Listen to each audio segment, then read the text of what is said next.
everybody, and welcome back to RCW Implosion. We're up to episode 10, I believe. Yep. This week. Yeah, I think this is 10. Yeah. It has been a couple of weeks. We had a couple of things people had to take breaks for, but we are back, and as you can see, we've got pretty much the full current cast. So yeah, I'll let everybody go ahead and introduce themselves. I am Carl, the head booker and NPC maker, DM, whatever you want to call it, of RCW. We have Bradley, aka the Bruiser. We're back in the saddle again, ladies and gentlemen.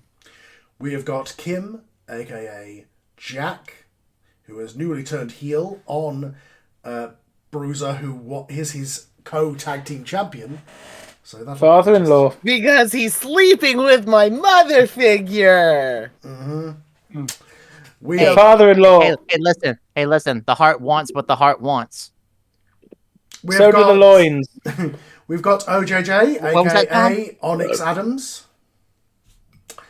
We have got He's back.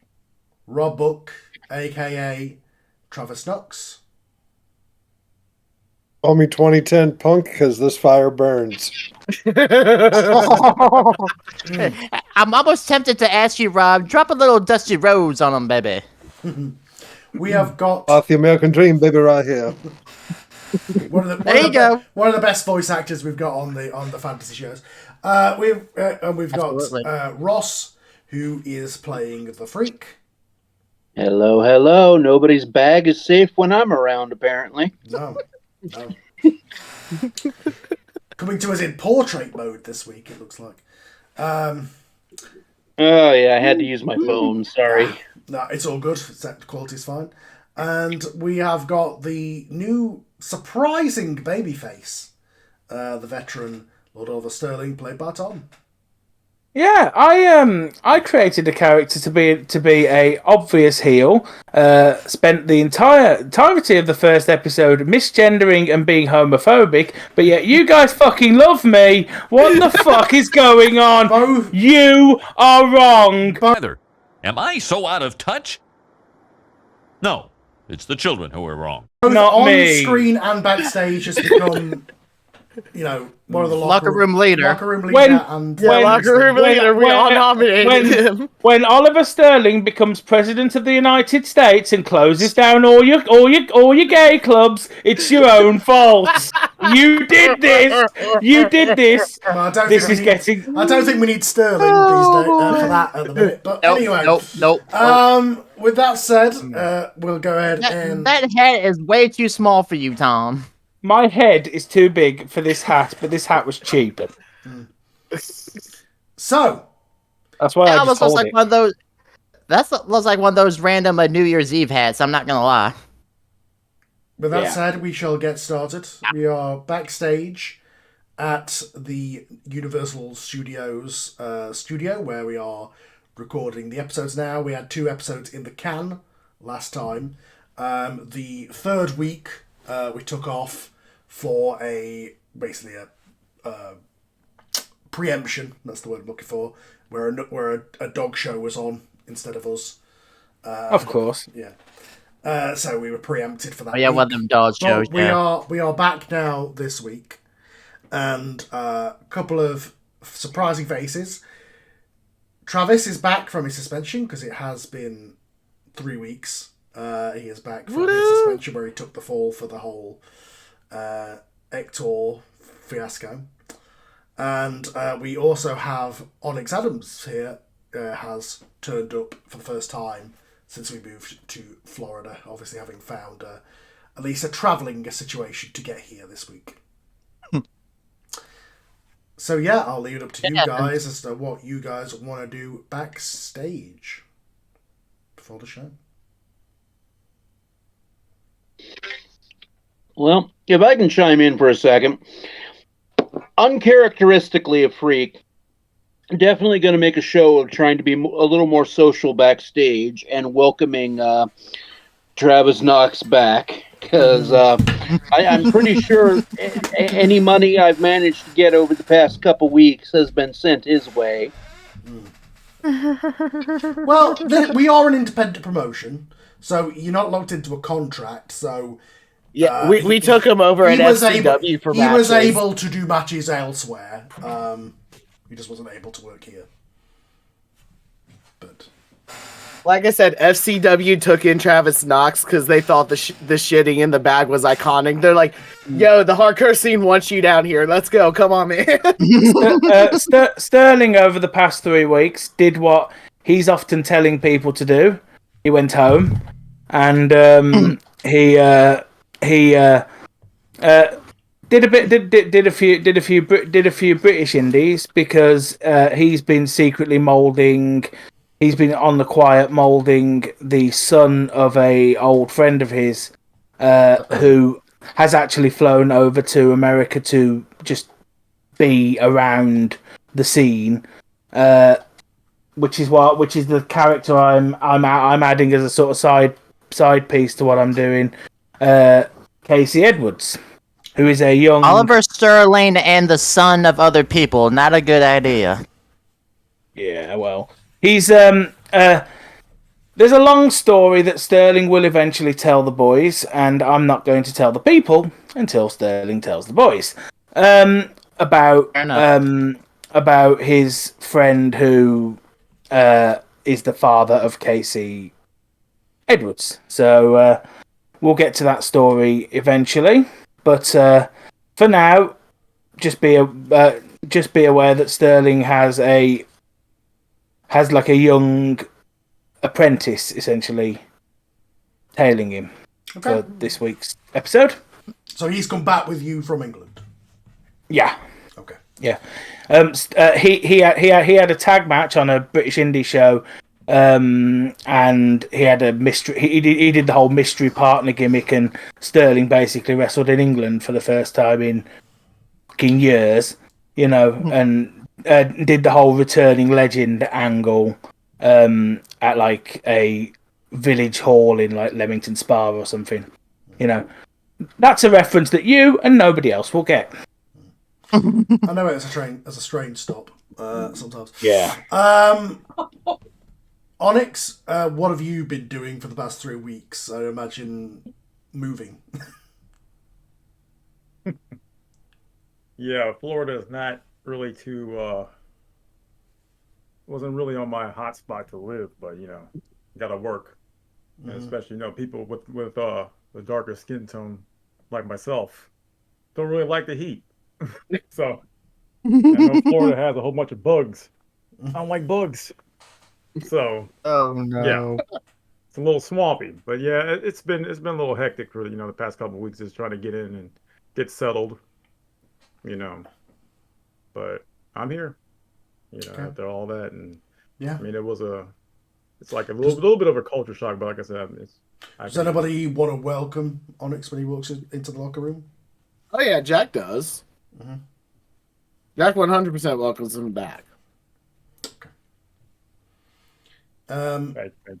Travis probably sees him in the parking lot and he's like, hey, what's up?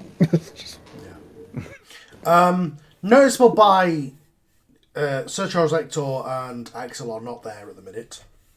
However, No surprise. on the whiteboard there are 2 matches set for the first episode. The first match is, of course, Jack against Bruiser in just a regular singles match. However, that says TBD next to it. So that could be discussed. And there, on the top of the card, there is a 6-man match, which is for the RCW World Heavyweight Championship. The participants are Onyx Adams, Travis Knox, The Freak, Jack Sterling, Axel, and Sir Charles Ektor. Interesting. So obviously the angle being that the champion politic to get his bodyguard as one of the participants in the match. It's going to be participated in Gauntlet style, with the winner becoming the World Heavyweight Champion. Interesting. Straight rules or no DQ? Straight rules. Okay. for now. So yeah. So as you guys see this, it's up to you. It's up to you what you want to do. Well, I suppose Sterling and KC come to see you because Sterling hasn't cleared KC being here yet and needs to do that. Okay. He's fairly confident. So you've probably seen I brought the young lad with me. He wants to see how things are working back here and wants to see how we do things. Is that okay? Like, I know I should have probably cleared it with you, but I got him a flight. I got him a flight at the last minute. Like, you know. Hopefully not to the luggage. No. How old is he? 21. Do you have? I'm gonna turn to Casey and say, do you have any paperwork, visa, that kind of stuff?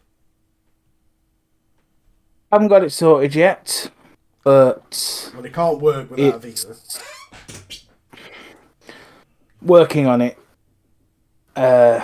It's filed because he wants to move over to America permanently. Like, and well, once you get that sorted, I'll let him have a try out at the ring. I'll tell you what. Before the show, you two go out to the ring, and then I'll have Valhammer watch, and I'll have him report back to me on what his skills are, and see if he's ready for the show. Awesome. You probably saw how we were on the cut. I did a UK indie. I know, so you will have seen what he can do. The kid can do things that I couldn't do at his age. So.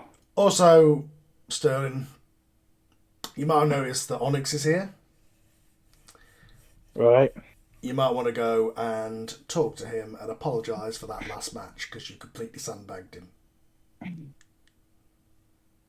Yeah, you got a point.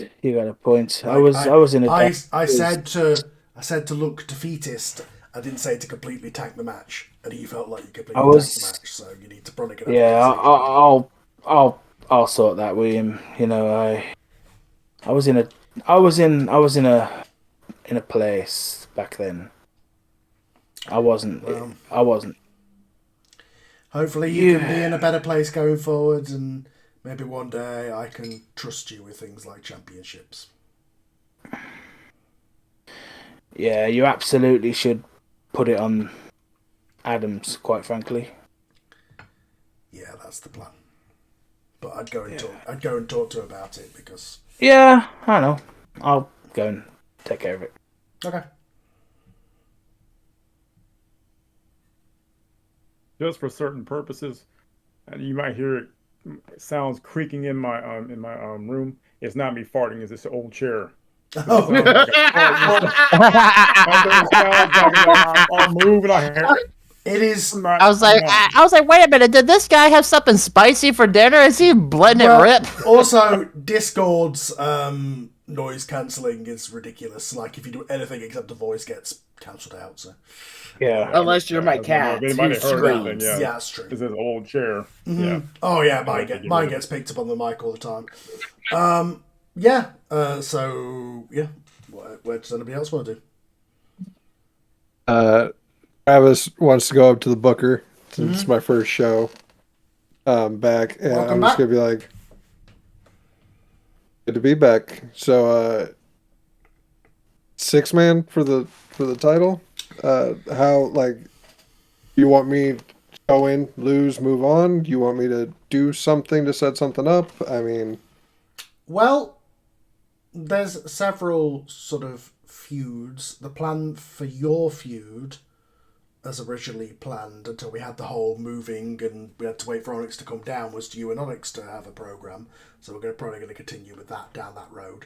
So I'm going to have him eliminate you during the match, but I want you to beat him down after legally, weapons, whatever you want to do, to get heat on him.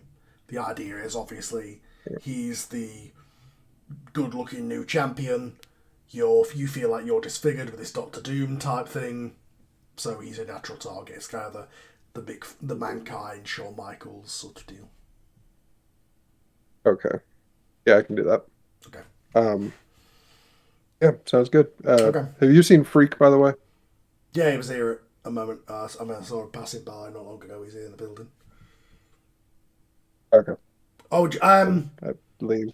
just FYI, Ektor will be in his own private dressing room for the next 2 weeks. One, it was a joke, man. I'm just letting you know. I thought he'd have thicker skin, man. I already know his head's pretty thick, but I mean... Yeah, well, there'll be an announcement shortly about that. Right. I'd like to track down Freak real quick and be like, hey. Okay, first off, I don't think you'd probably have to track Freak down. He's probably kind of kissing your ass right now. So it wouldn't be hard to find him. So, first off, I appreciate you looking out for me. This is for you. And I hand him an envelope with all of the cash he's been sending to me. I give it back to him. You sure, man? I appreciate it. If you really want to make it up to me, I reach into my bag and there's an old Japanese deathmatch poster that's advertising a main event with Freak on it. And I hand him a Sharpie and I say, we'll call it even. Hell yeah.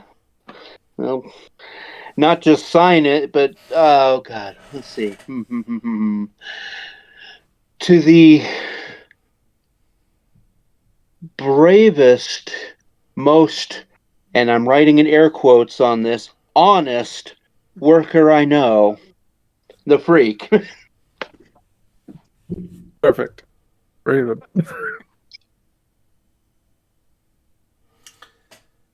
And then catch you later. I'm gonna find Onyx. Okay. And kind of give him the lowdown of how he eliminates me, that I'm supposed to attack him.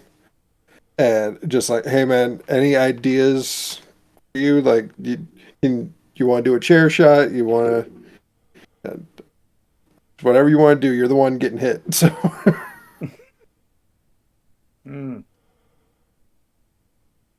What do you prefer to use as far as weapons? Just chairs or anything else?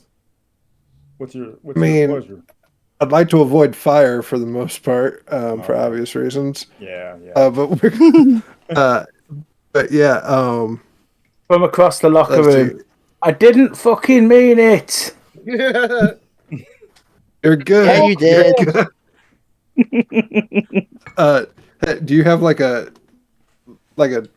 chain or some part of like entrance gear that might like hurt if you get hit with it? Oh, I have to have a chain because I'm black. I'm just saying.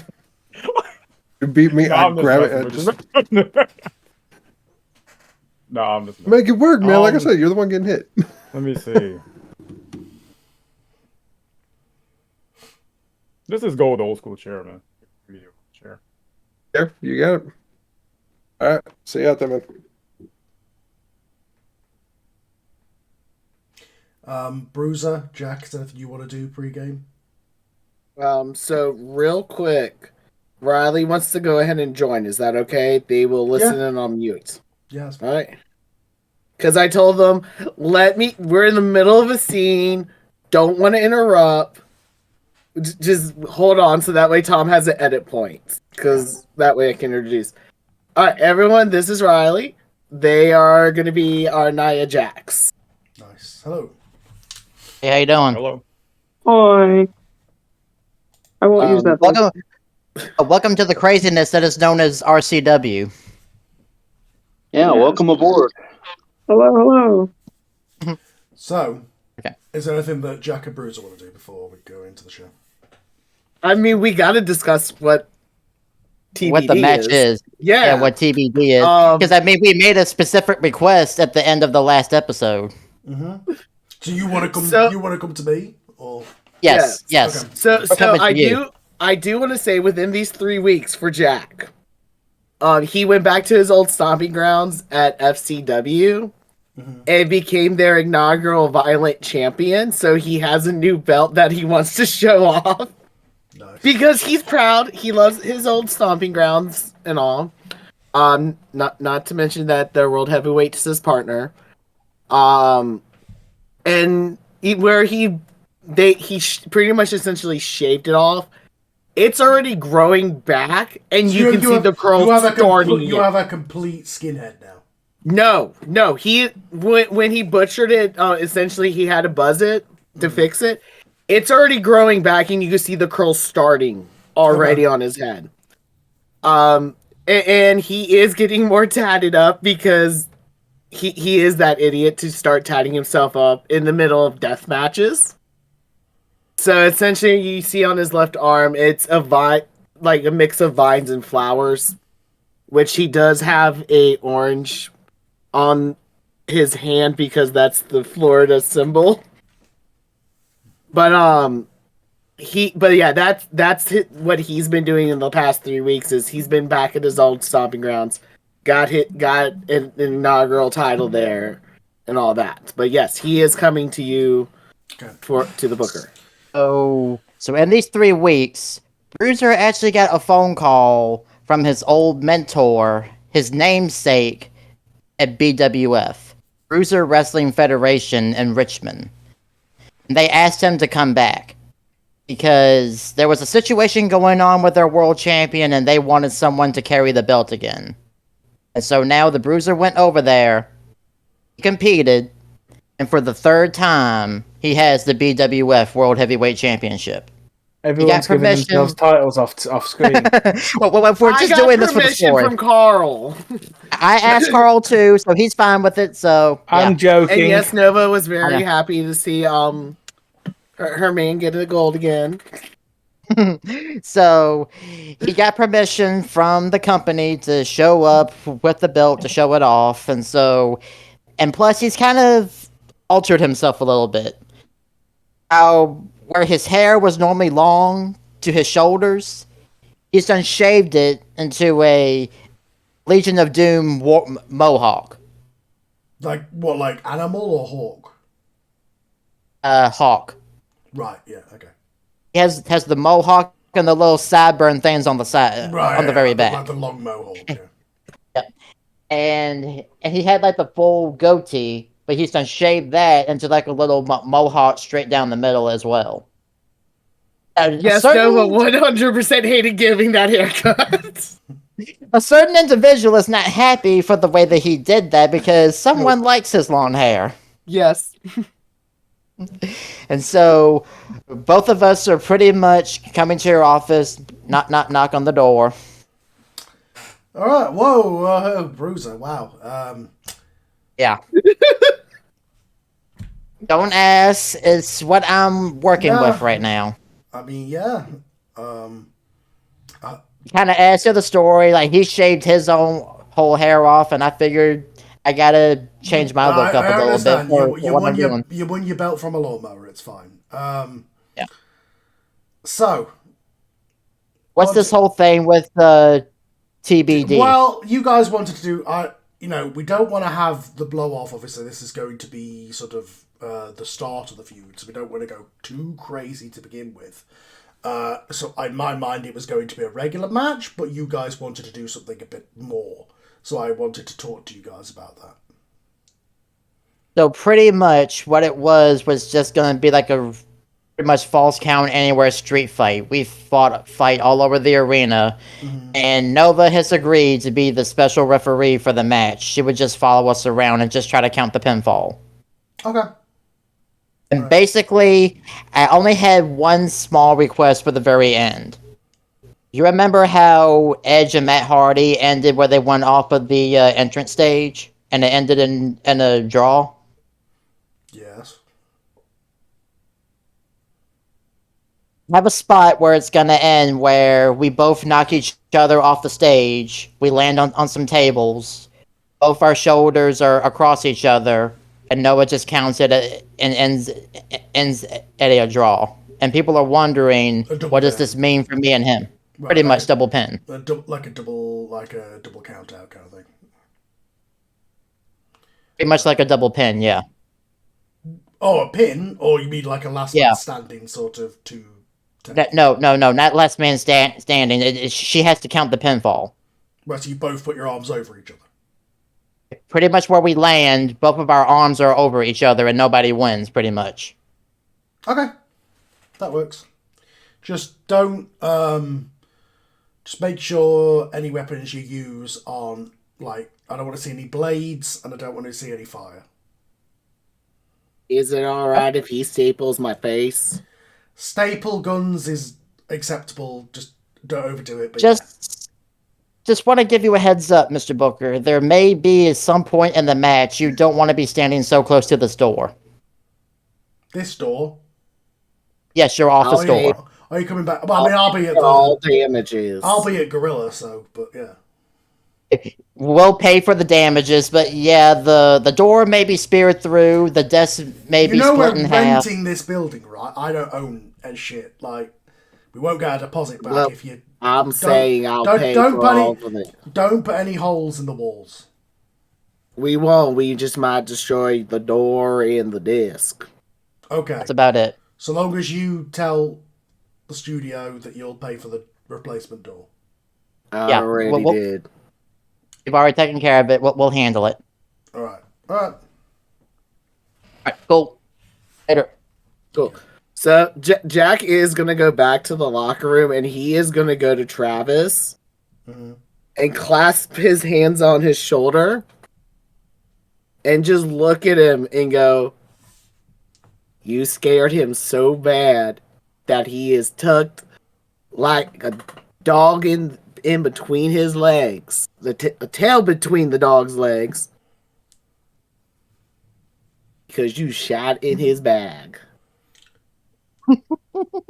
I'm not sure Rob is there. He's muted at the minute. I'm realizing that. I'm like, God damn it! I'm just gonna have to wait for Rob to come back.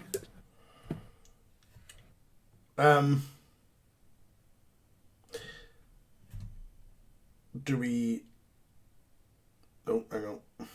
I mean, we're starting the match with Jack and Bruiser. It gives Rob time to come back. Yes, that's true. Yeah. So, before the show starts, I walk in and I have not Ektor, but I have Axel next to me. Okay, so before the show, our announcement. Current world champion, Charles Ektor, has accepted a contract with WEW and will be leaving the company in two tapings time. Oh, thank God. So, obviously, tonight, the goal is to get the belt off him. Now, we've had this discussion in the past, and I've decided that Onyx Adam is the person I'm going to put the belt on tonight. However, there's going to be various feuds going to be tied up in that match that will all become clear as the match proceeds. But that is basically because what will happen, Axel is staying with the company even though Ektor is going. So we're going to turn him face on his master, for lack of a better word, his employer. He's going to, at the end of the match, turn on him because the idea is he's supposed to lay down for Ektor, but Axel turns on him, which will open the door for him to get beat by Onyx, even though Onyx will have been beaten down by Travis. So it's basically like Onyx prevails through the beatdown more than Charles does, but Charles also has that kind of heelish kind of, oh, you know, my guy turned on me sort of thing. Okay? And obviously during that match we'll have the whole Freak Sterling situation as well.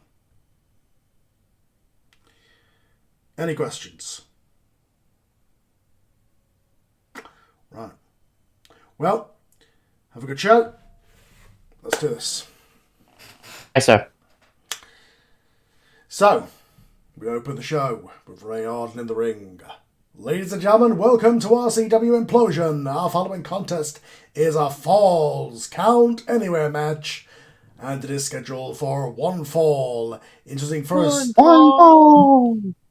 At this time, the guest referee for this contest, Nova Delight. I hear the crowd react, like gasping, like, "Oh my god, these sons of bitches have made her the guest referee. This is gonna be." Yeah.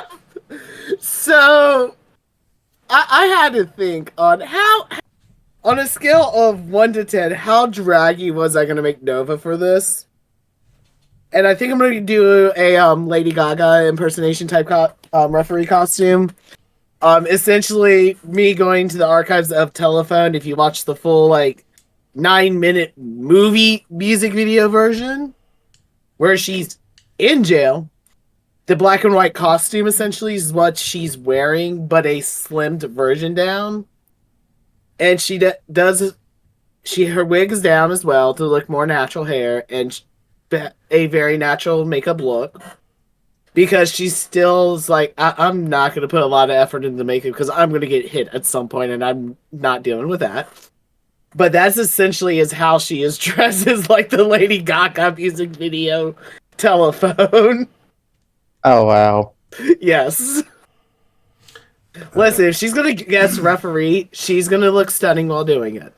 Ray is going to walk up to Nova with a microphone. Nova, obviously you've been put in this situation because you are very much in the middle of the situation between Bruiser and Jack. How do you feel about this? I have to sit there and talk.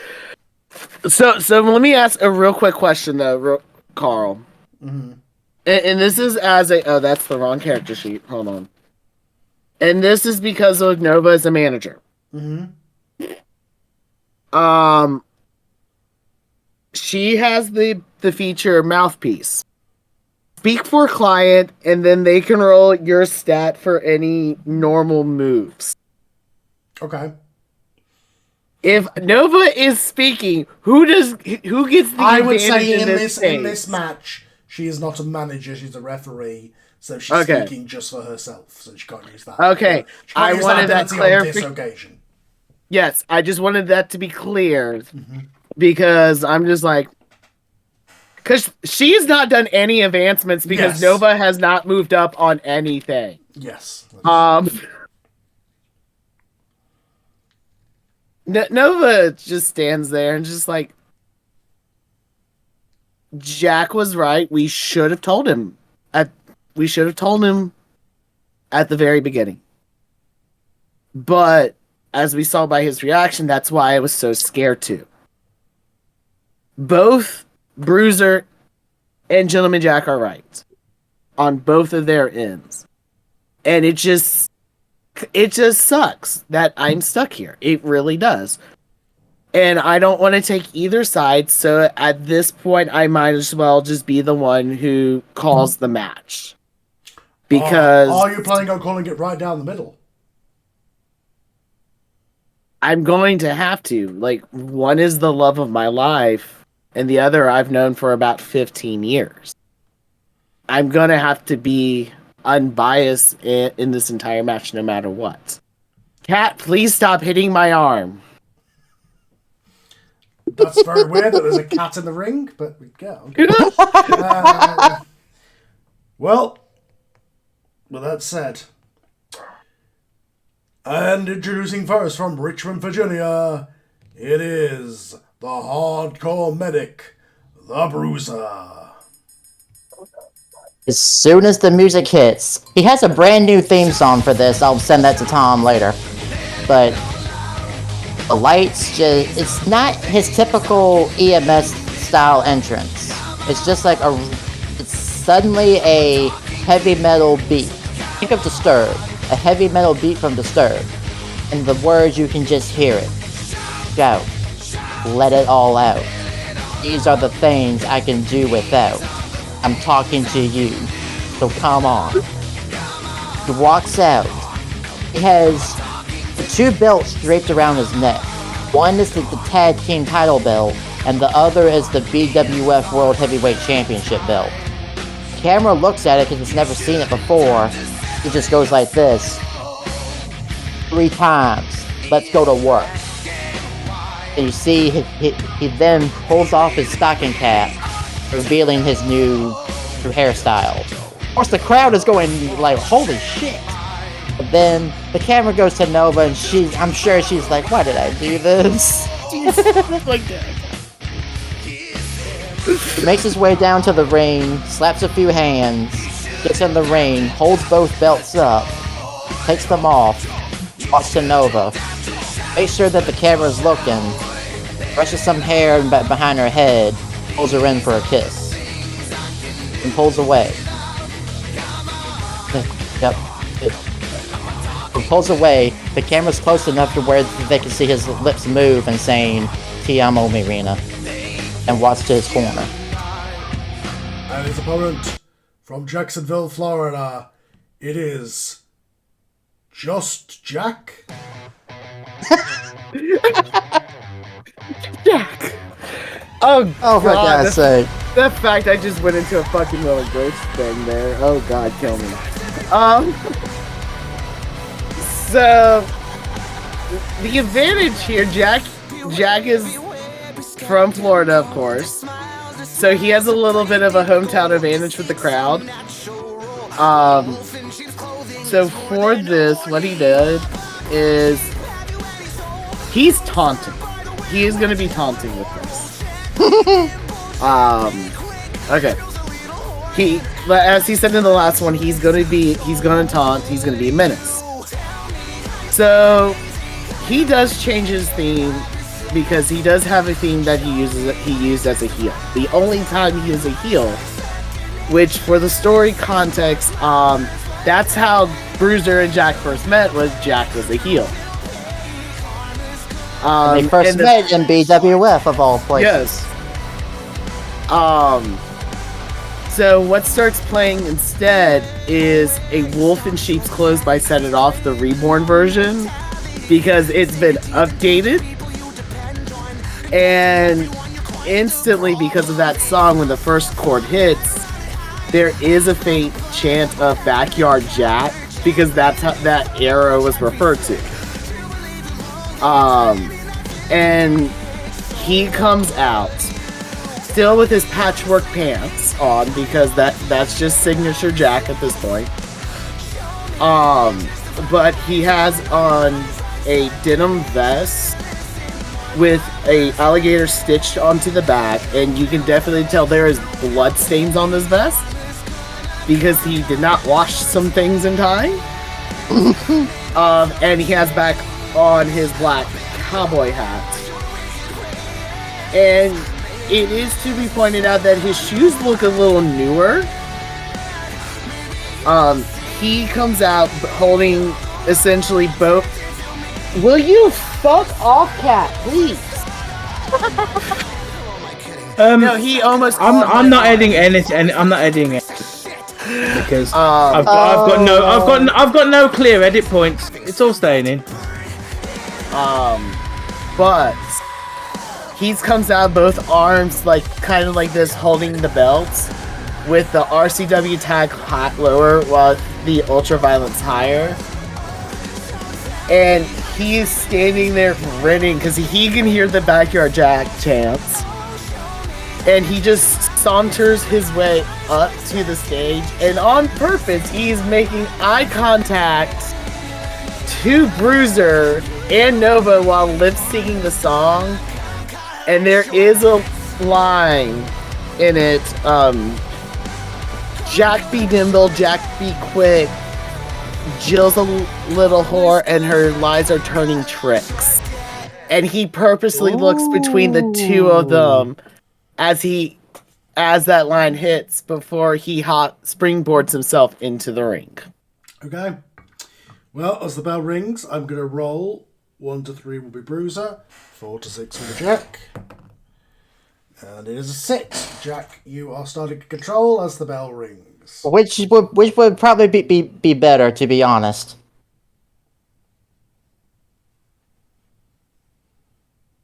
He's immediately gonna run and throw his boot into Bruiser's face. Immediately. Well, I was gonna get ready to say, but as the bell rings, all you can see is just Bruiser just going, I can't do this.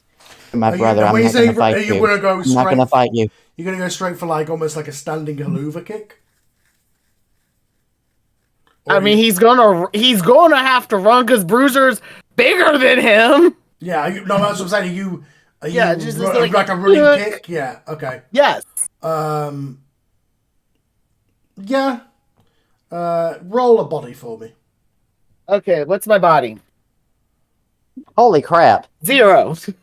Hi!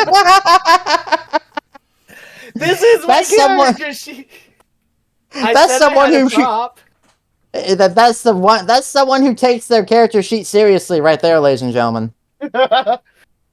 Me now with a flat body. I don't take any negatives. I wrote a 7. You succeed. I mean, I've got two clipboards. I will also say, as he's hitting the boot to the face, Bruiser can see the sole of his foot. His foot replicates Legos. So essentially, he has boots with Legos on the bottom. So, are you trying for his face or like his chest? Or I mean, let's be honest. The way that Jack's running, he's going to aim for the face, but he's going to hit me in the freaking chest. Yeah, with the 7, I would say chest would make more sense. You knock if he threaded ahead would work. Push him off with your foot. You knock him back into the ropes. What do you want to do next? He's just gonna essentially. He's a haymaker slap because he's not gonna, of course, like throw a full punch, but like slapping him on the side of the face to have that chop effect. Okay. Yeah, you could do that. Roll a reel for me for that one. You mean a look? This happens every time.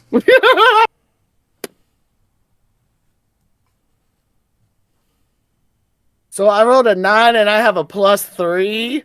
Okay. You're trying to freaking kill me now.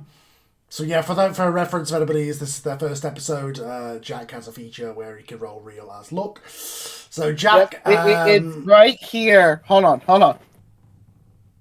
Strangely captivating, plus look instead of real.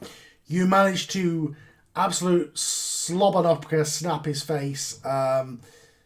It goes back from a very hard slap as you're going to gain a momentum point from that. Everybody starts at 1 unless your audience allows you to start at 2, but you need 2 for more complicated maneuvers, but you get +1 momentum for getting a crit, which is what you just did.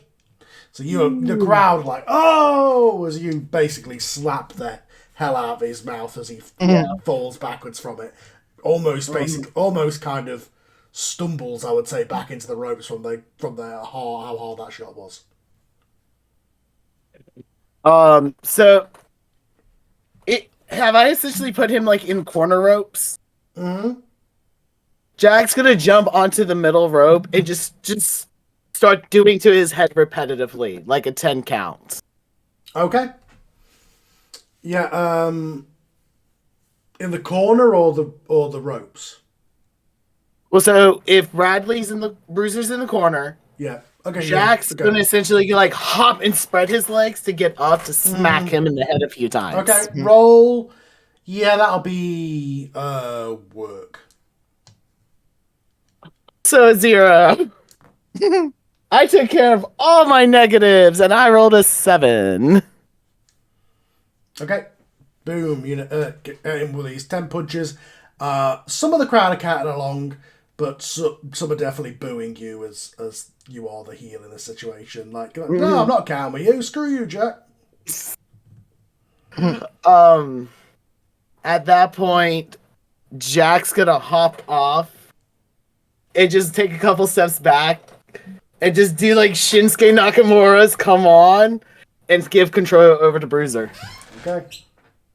Yeah. All right. So after taking those few shots, in character, he didn't want to do this, because he's like, this is my best freaking friend in the whole world. Why would I want to fight him? But then he realized, all right, you're being serious now. You're being serious. You want to go? Let's freaking go. So he's going to charge at Jack and basically start out with a flying elbow right to the side of his head. Okay, yeah, that'll be a work. Unless you're really trying to hit him with a real elbow. Oh no! I'm not that crazy. Yeah, I'll work then. All right, so my work is now a 0 because of my upgrade. So yeah, I don't have to take any negatives on that one from now on. All right, so 2d6. All right, so wow. All right, 6 and a 5. That's an 11. Alrighty. Yep. You nail him and you get a momentum for that because that is a crit as you nail him and Jack takes a full-on back bump down to the mat. Alright, so at this point then he's going to pull Jack up and go to pretty much Cactus Jack clothesline the dude over the top rope because hardcore match, yeah, or false count anywhere. We're taking this outside. Okay. So you're going to Cactus clothesline him over the top. Yep. Okay. Roll a body for that one, then. Body. I'm still 0 on body, so that's an 8. Okay. How are you 0 in body as a hardcore? I've only done some upgrades. I haven't done a lot yet. Okay. You take him over the rope. Yep. You land on the outside. You're in control as usual. Brawling on the floor essentially at this point. Yep. All right, so what happened when I stepped away for a second to go get? So I basically hit a flying elbow to the side of your head, freaking rolled an 11, and you just fell backward like a darn bowling pin. Okay. All right, so that way I know how to for Jack to respond. Yep. That's all. Yeah, you guys are now on the floor on the ring mats. Yep. All right, so then he's gonna reach under the ring, and the first thing he pulls out is a freaking kendo stick. Okay, yep. So he's gonna aim to kendo stick to the stomach, basically. Thwack. Yeah, that'll be a reel. Yep. One of the 20 million kendo sticks people try to bring Nova at drag shows from just attacking Freak with one. And that is a 7. Yep, you managed to hit him with a pretty good shot. Yeah, I do. Then I look at Nova, and I'm pretty sure she's freaking out over this whole situation, I'm sure. Mm-hmm. She's just standing there, actually, just like, I'm going to let these two take it out on each other. I don't know what I can do at this point. All right, so pretty much, Jack is pretty much, I imagine he's hunched over where his back is exposed. And basically, the Bruiser just draws the X right on his back, raises the stick, and go to whack right in the center of his back. Yep, roll a reel. The reel, and just barely got that. Have you got any minus stats, by the way, Bruiser, or is it? You upgraded them all to 0 now. I've upgraded them all to 0. Okay. Same, and except my luck. Yeah, except his luck, which is freaking stat, by the way. But anyway, that is a 8. Okay. Yeah, you nail him in the back with a kendo stick. Yeah. And at this point, we're really just trying to brawl it out. So we're still brawling, and then at this point, our brawling takes us up the ramp, and we're starting to head backstage. Okay, so Jack, you're going to cooperate with this, just a brawl back and forth. Yeah. Bradley, have you dropped the kendo stick?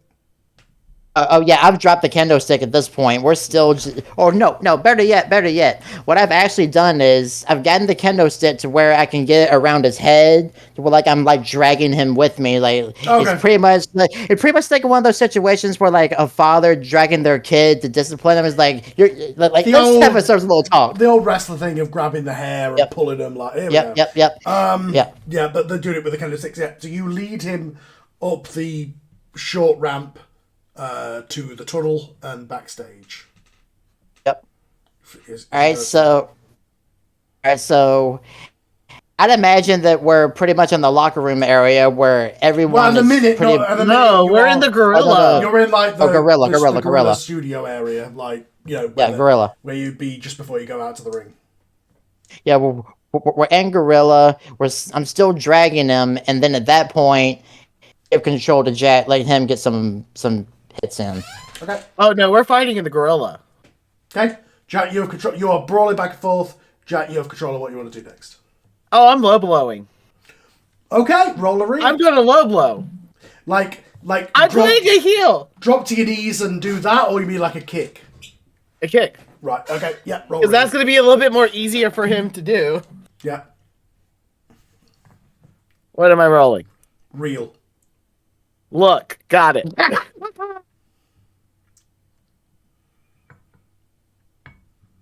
So, good thing Nova can't have children. I rolled a 12 plus 3. Yeah, you're pretty much trying to destroy my fucking testicles. You work it as best you can, but you do a really hard kick straight up there as Bruiser lets out a yelp. Judo! Oh, now, mommy, daddy button. That's for calling me crap, you fatty.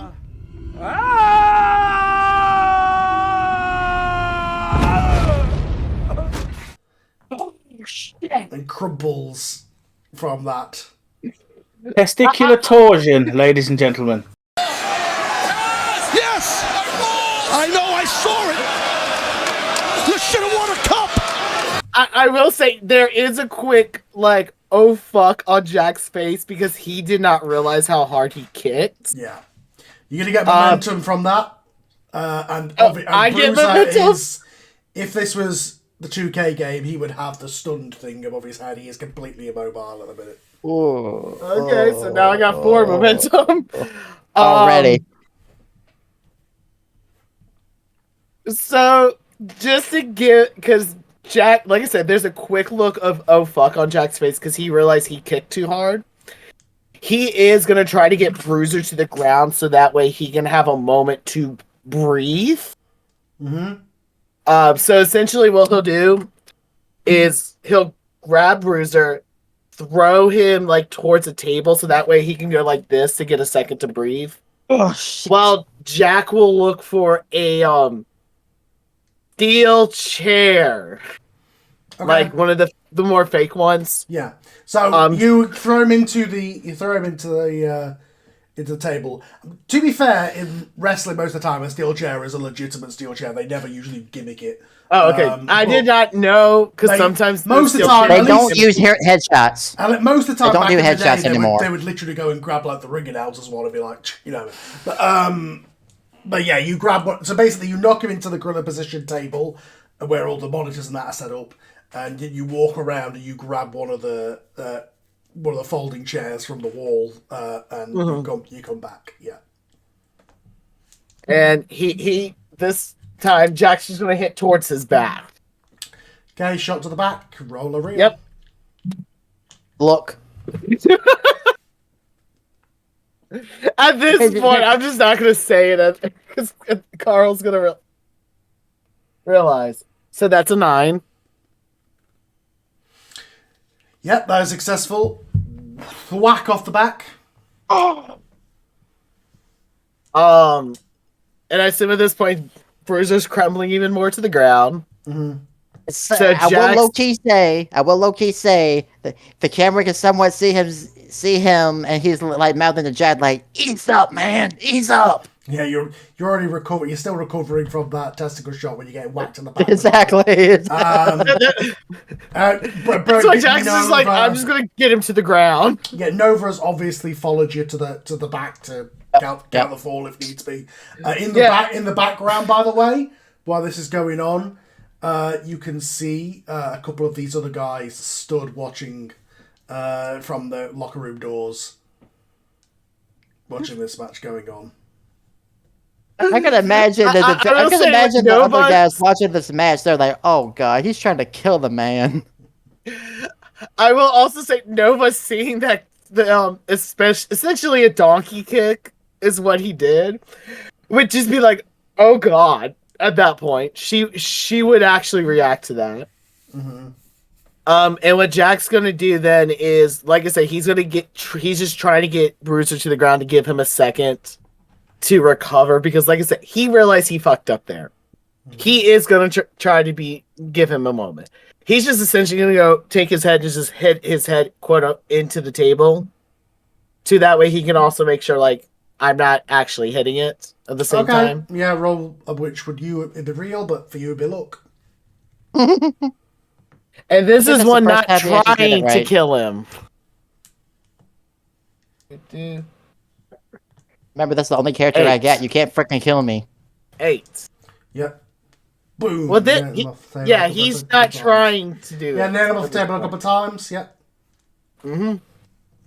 And then give control back to Bruiser. All right. Because he needs to react to recovery from that. Yep. So, question.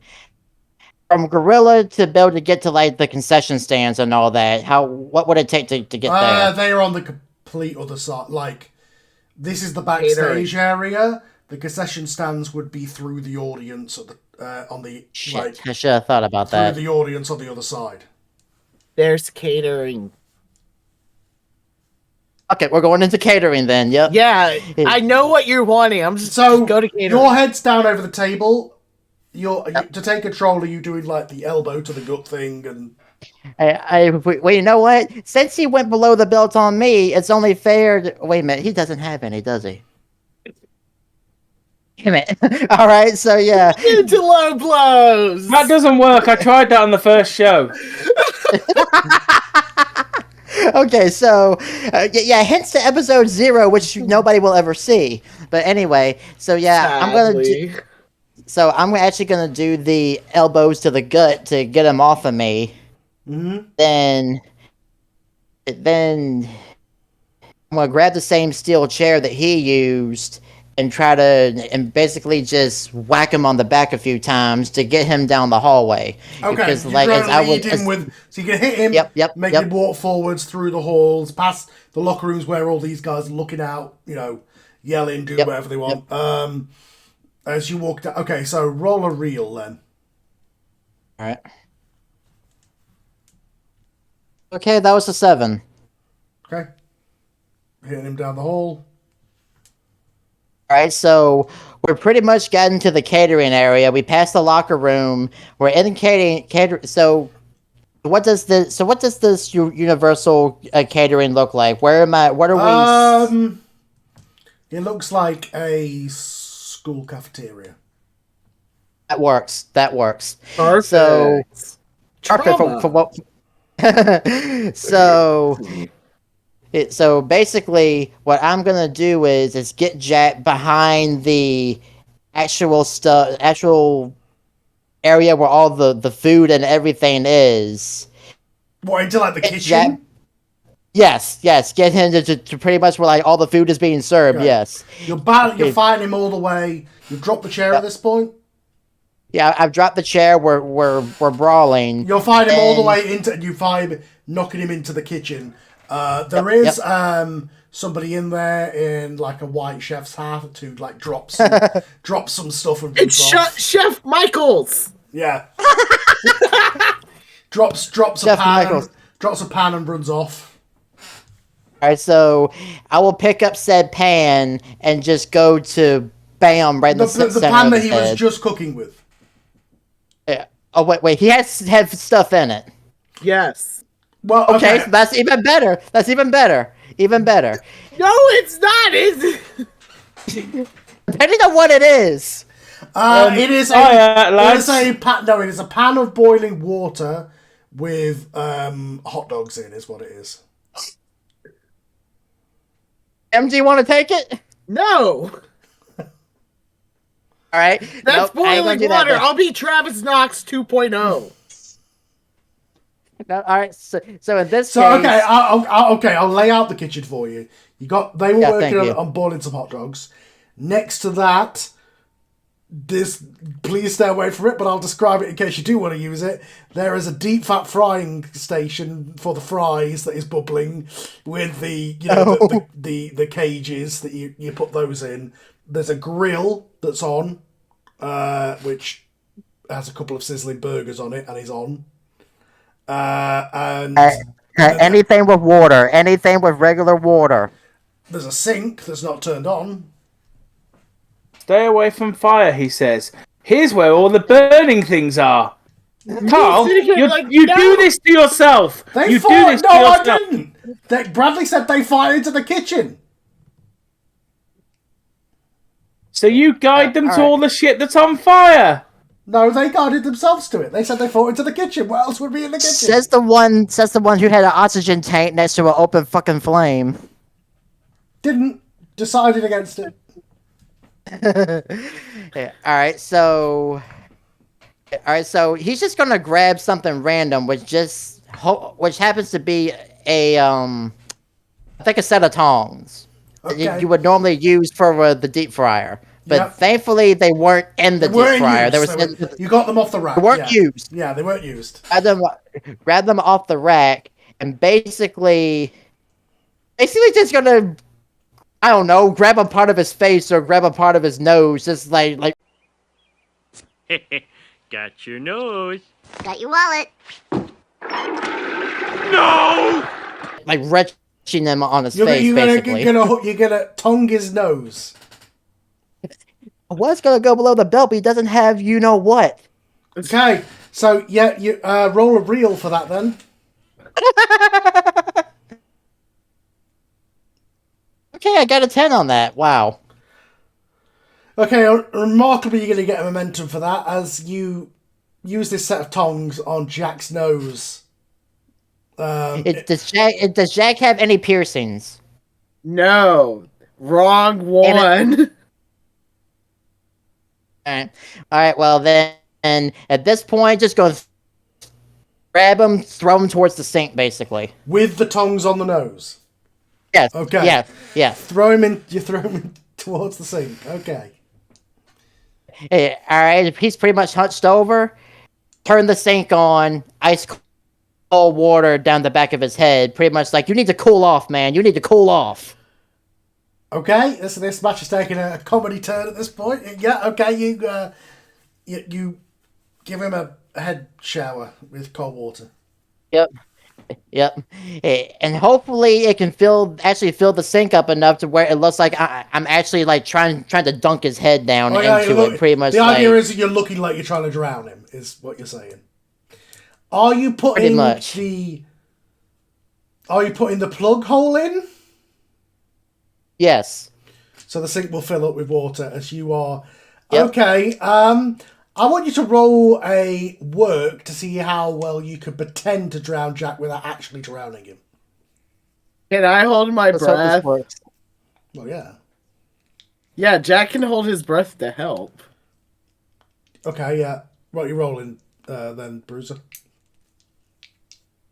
Double 6. 12. Okay, you could successfully pull that off, yeah. You managed to make it look like you are drowning him without actually drowning him. You bring his head up every 10 seconds or so. Yep. Gonna do that about 3 times, and then pretty much still brawling around the kitchen, and then we're gonna. I'm struggling at this point, so just give me control because I got things I can do too. Go ahead. Yeah.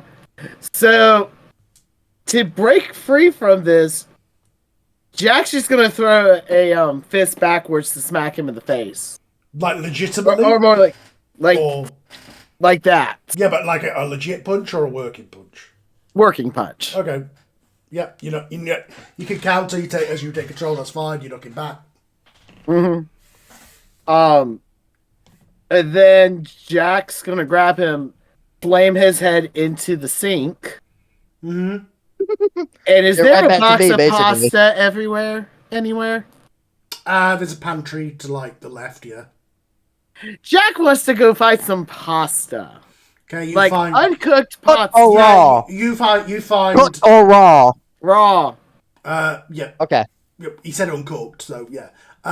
You find a packet of pasta in the pantry. Yeah.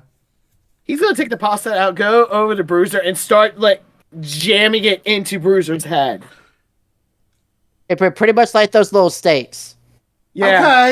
Okay. So But shape? I imagine that when he's doing it, the pasta's just gonna break. yeah, it's like penny pasta, so it's the tubed like pasta. God damn it! I was hoping spaghetti. Or angel hair. Well, yeah, you said pasta. There was the packet of pasta, which is the penny stuff. So you successfully snap bits of dry pasta off his head, which No. Carl, Like, he's struggling. this is the pasta. yes, This is his head. yes, which it will break Yeah. because it is not as hard as human, like a skull. It will just snap on him, which Bruiser, being the professional he is, even though people at home are going, I'm not sure that would hurt. Bruiser is selling it like he is being stabbed. Yeah. Pretty much. This is pretty much Mankind and The Rock backstage brawl, Yeah. basically. Yeah, The unsanctioned match. He is selling it like he is being stabbed with knives. Yeah. Not the intention. I was hoping it would not break. And so Jack's gonna see that happens, and he's gonna grab a fork and just stab it into Bruiser's leg. Then at that point, Okay. Yeah, you grab it like a meat fork, A plastic one or a real one? a regular metal like eating fork.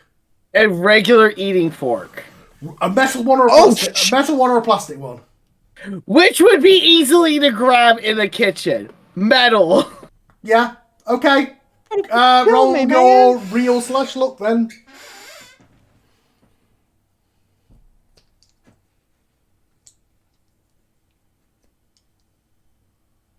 Well, I'm trying to freaking. I'm suddenly getting vibes from Talladega Nights. You're Ricky too Bobby. busy going. Don't you Okay. stab me. Don't you do it. You're going for this comedy slot where you're selling pasta to suddenly this sharp pain as it doesn't quite pierce your skin, but it does draw blood as you are stabbed in the thigh by a metal fork. Quite hard. listen, the pasta didn't do what I wanted. I'm adapting. Yeah, the fork will do it. Yeah, so Yes. you are stabbed in the leg by this. Jack, you're going to gain momentum from that crit. Cool, I'm at 5 now. As I think I'm at 3. Bruiser, no selling needed. You have been painfully stabbed in the leg. Penetrated, yeah. Like it's So- only just broke the skin because it's not a knife, but you are bleeding from 3 little areas Oh, damn. because that had some force to it. So, at that point, is how much clearance space where they're currently fighting is there? Oh, Like, not clearance a space. lot because there is a middle island basically of where they you see the fryer and then the ovens are, and then it's like the pantry area, and then there's like a middle island area where where it's got the preparation area, Okay. which has got salad Alright, stuff in. I mean, I don't know if you want to use it, but No, I was going to do a flippy flip, but that's not enough safe space to do it. No. you could if you wanted to. The tabletop for the preparation area you could stand on it. Yeah, but it's just one of those safety-wise because we're also near burning things. Yeah. Okay. I'm gonna go find Kabas skewers and try the spot again. You're gonna And I'm gonna stab him. you're gonna find what? shish kebab skewers. The even stabbier fork. Yeah. So unless Bruiser wants to spend a momentum to gain control, he's going to get stabbed here. Roll a reel. I'm gonna spend one momentum. That'll make me go from 3 to 2, wouldn't it? So you're coming towards him.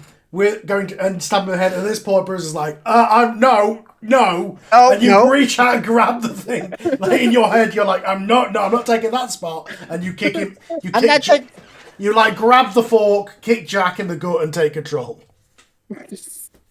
I'm not taking that spot because there's somebody else who needs to get stabby this time. Jack mentioned staples to his face. What are you talking about? Yep. So basically, I'm going to do what Jack was trying to do with the pasta noodles and use the skewers on Jack's head myself. You grab the shish kebab fork. Yep. Skewer and. No, it's not a fork. It's just like a the solid wooden ones. Like a metal. That's what they are. No. They're solid wood, Carl. Yeah. Those skewers that you have for like shish kebab. Okay. Yeah. Okay. Yeah. Where the fuck you thought of metal? I thought it was one of those metal like meats. No. I was like, Jesus. No. Bamboo skewers. Yeah, I was thinking like a doner kebab. I don't know if you guys have those over there. I know what you were talking about as I was saying. Yes, I okay. understood. Right, so yeah, you've got this wood skewer, and you are going to just repeatedly stab him in the head with it?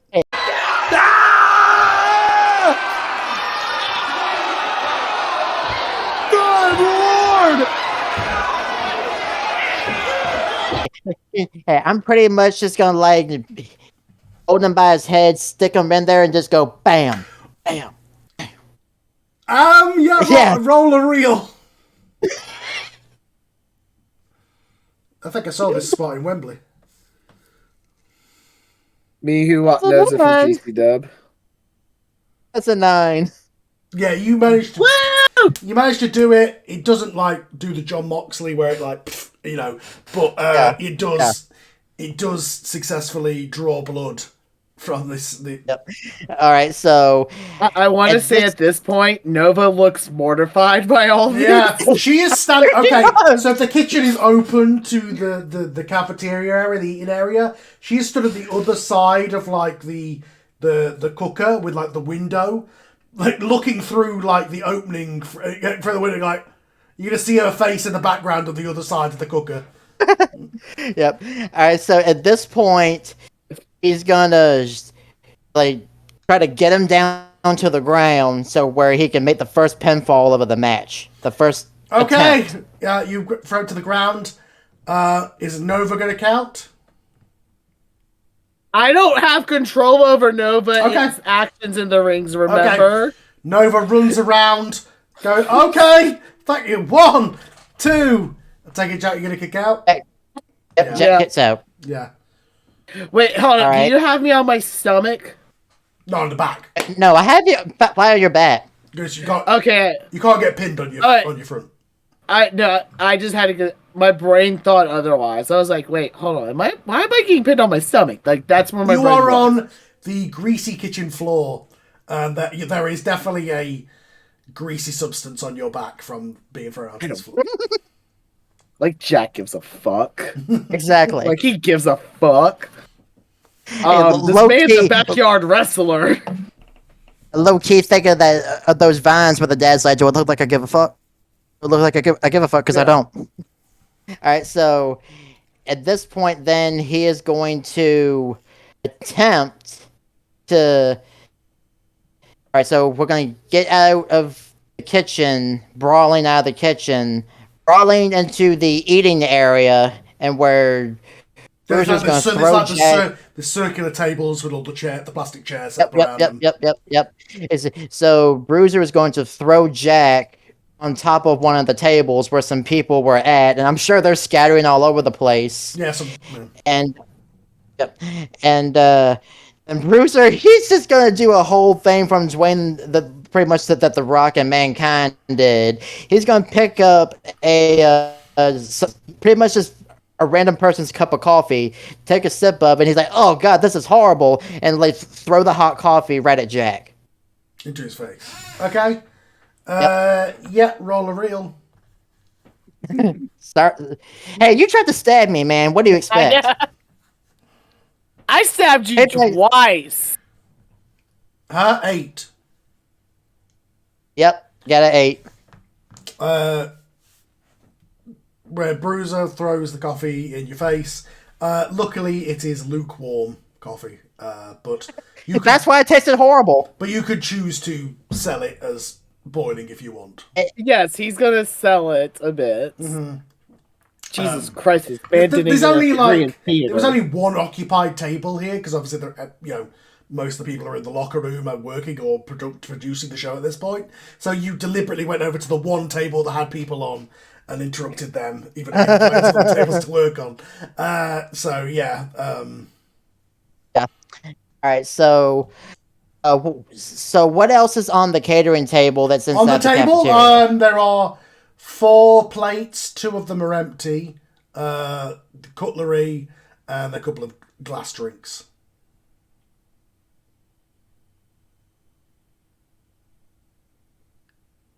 Someone needs to have some glass used, so pretty much just gonna pick up the glass drink and basically smack over the head. Basically, you pick up a pint glass of cola and tip it. It's pouring out over your hand. You don't give a damn, and you go to smash the glass over his face. Roll a reel then. Yep. I'm pretty sure Jack is bleeding by this point. It would be really good. It would He be really was funny, bleeding. really funny if this is the one time where Bruiser fails a roll. Oh, you just freaking jinxed me. I got a 5. You got a 5. You do have 3 momentum. You could spend 2 momentum. Yes. I spent 1 to prevent from being stabbed in the head. Right, so it's up to you if you want to use those or take that as a fail. You know what? I'll take it as a fail. You go to smash the glass over his head. Unfortunately, you got so much force on it that it breaks in your hands as you're going to do the move, and your hands are now cut up from the glass. And I'm going to take it. Jack With has that, control. Yep. Jack takes control as Bruiser falls back, having these glass explode all in his hands. So Bruiser's on the ground, and he's not on the ground, but he's kind of like stumbling back, going like with his hands because they've got glass and coke all over them. Cool. I'm gonna stand up and do a flying shining wizard Off the table. off the table. Okay, roll a body.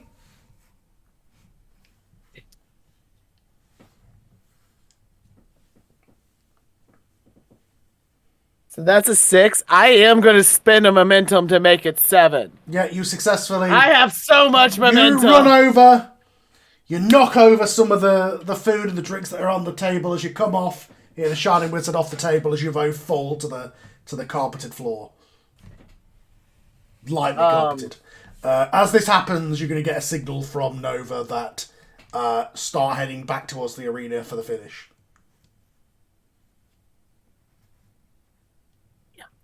We have 1 spot left. God damn. Man, we got that spot for the office door. Damn it. We can improv. It's fine. So Jack's gonna get up and grab Bruiser and essentially like start throwing him around as they're trying. Like he's gonna try to get their way back because they're because we got to go by the locker room.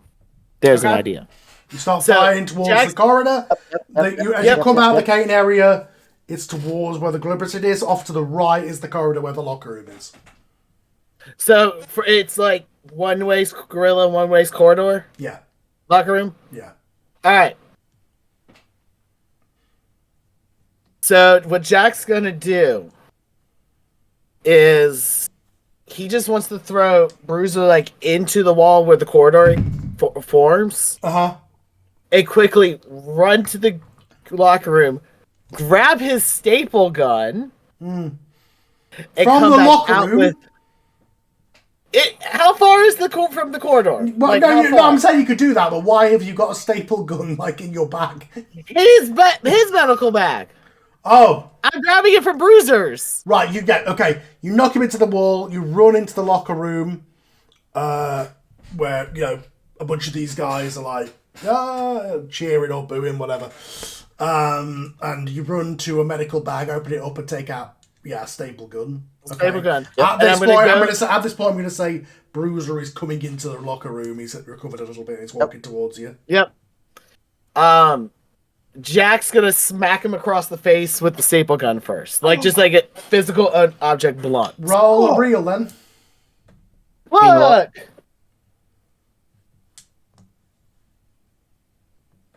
$11. Yep.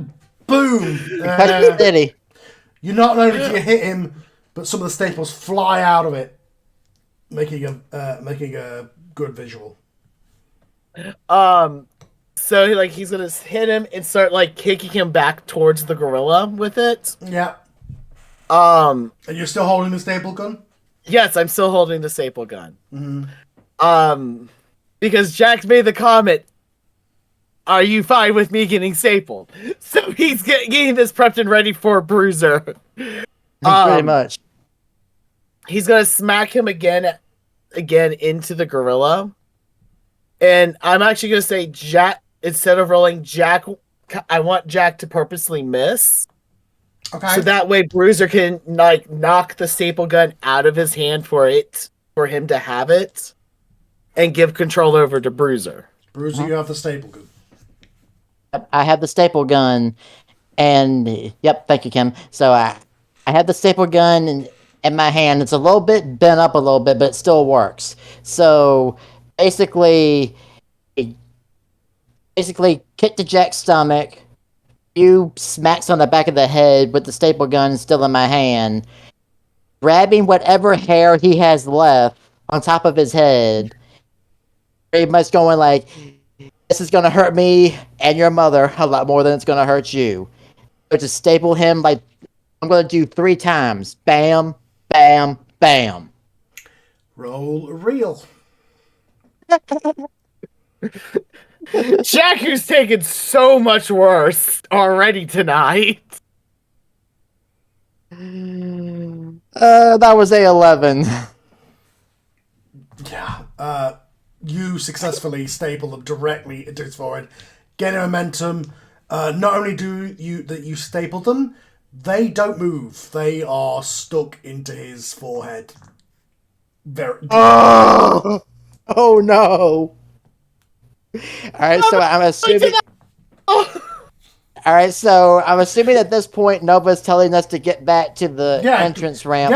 Go home! Yep. Alright, so we get to the entrance ramp, so roll basically back through the curtain. Back through the curtain.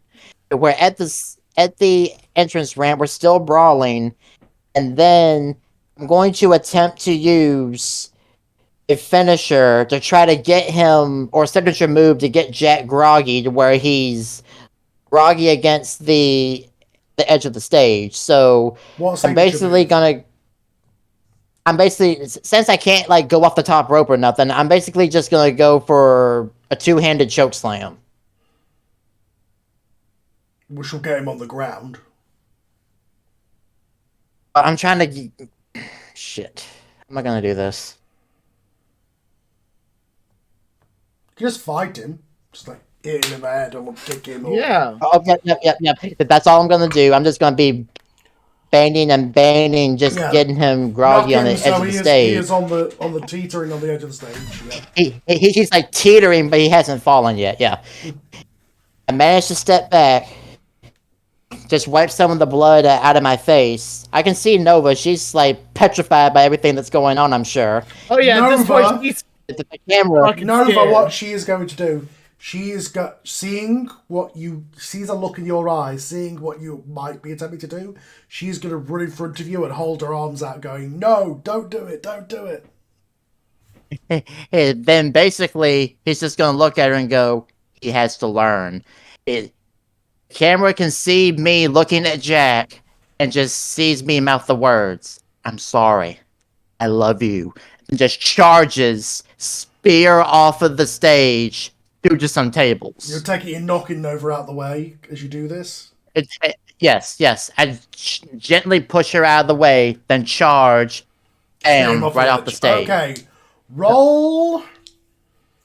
Okay, I want you to roll a body, and I want Jack to roll a body. So can I... Theoretically, this is a stunt, correct? It is absolutely a stunt. Backyard shenanigans. Okay. So for people at home, I'm enjoying this too much doing this. I use an advancement to create a move called Backyard Shenanigans, where I roll look on stunts. So, Bruiser, you're rolling a body. Jack, you're rolling look. So the higher I roll, the more chance that we pull this off when we don't get injured, right? Pretty much. I rolled at 11. I rolled a 10. Yeah, perfectly. Off the stage, you land on the gimmicked area that has been set up to basically be your crash mats. Perfectly. It looks devastating, but you feel perfectly fine. As you both flop an arm over each other. Nova's freaking out on the stage, doesn't know what to do. Eventually, just in a panic, just drops down and counts 1, 2, 3.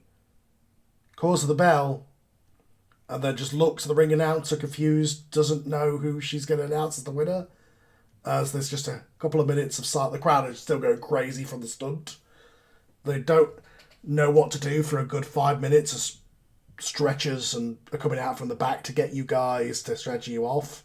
Yeah, I will say, as the doctors and EMTs are trying to help Bruiser up, he shoves them off, and just to pull himself up on his own.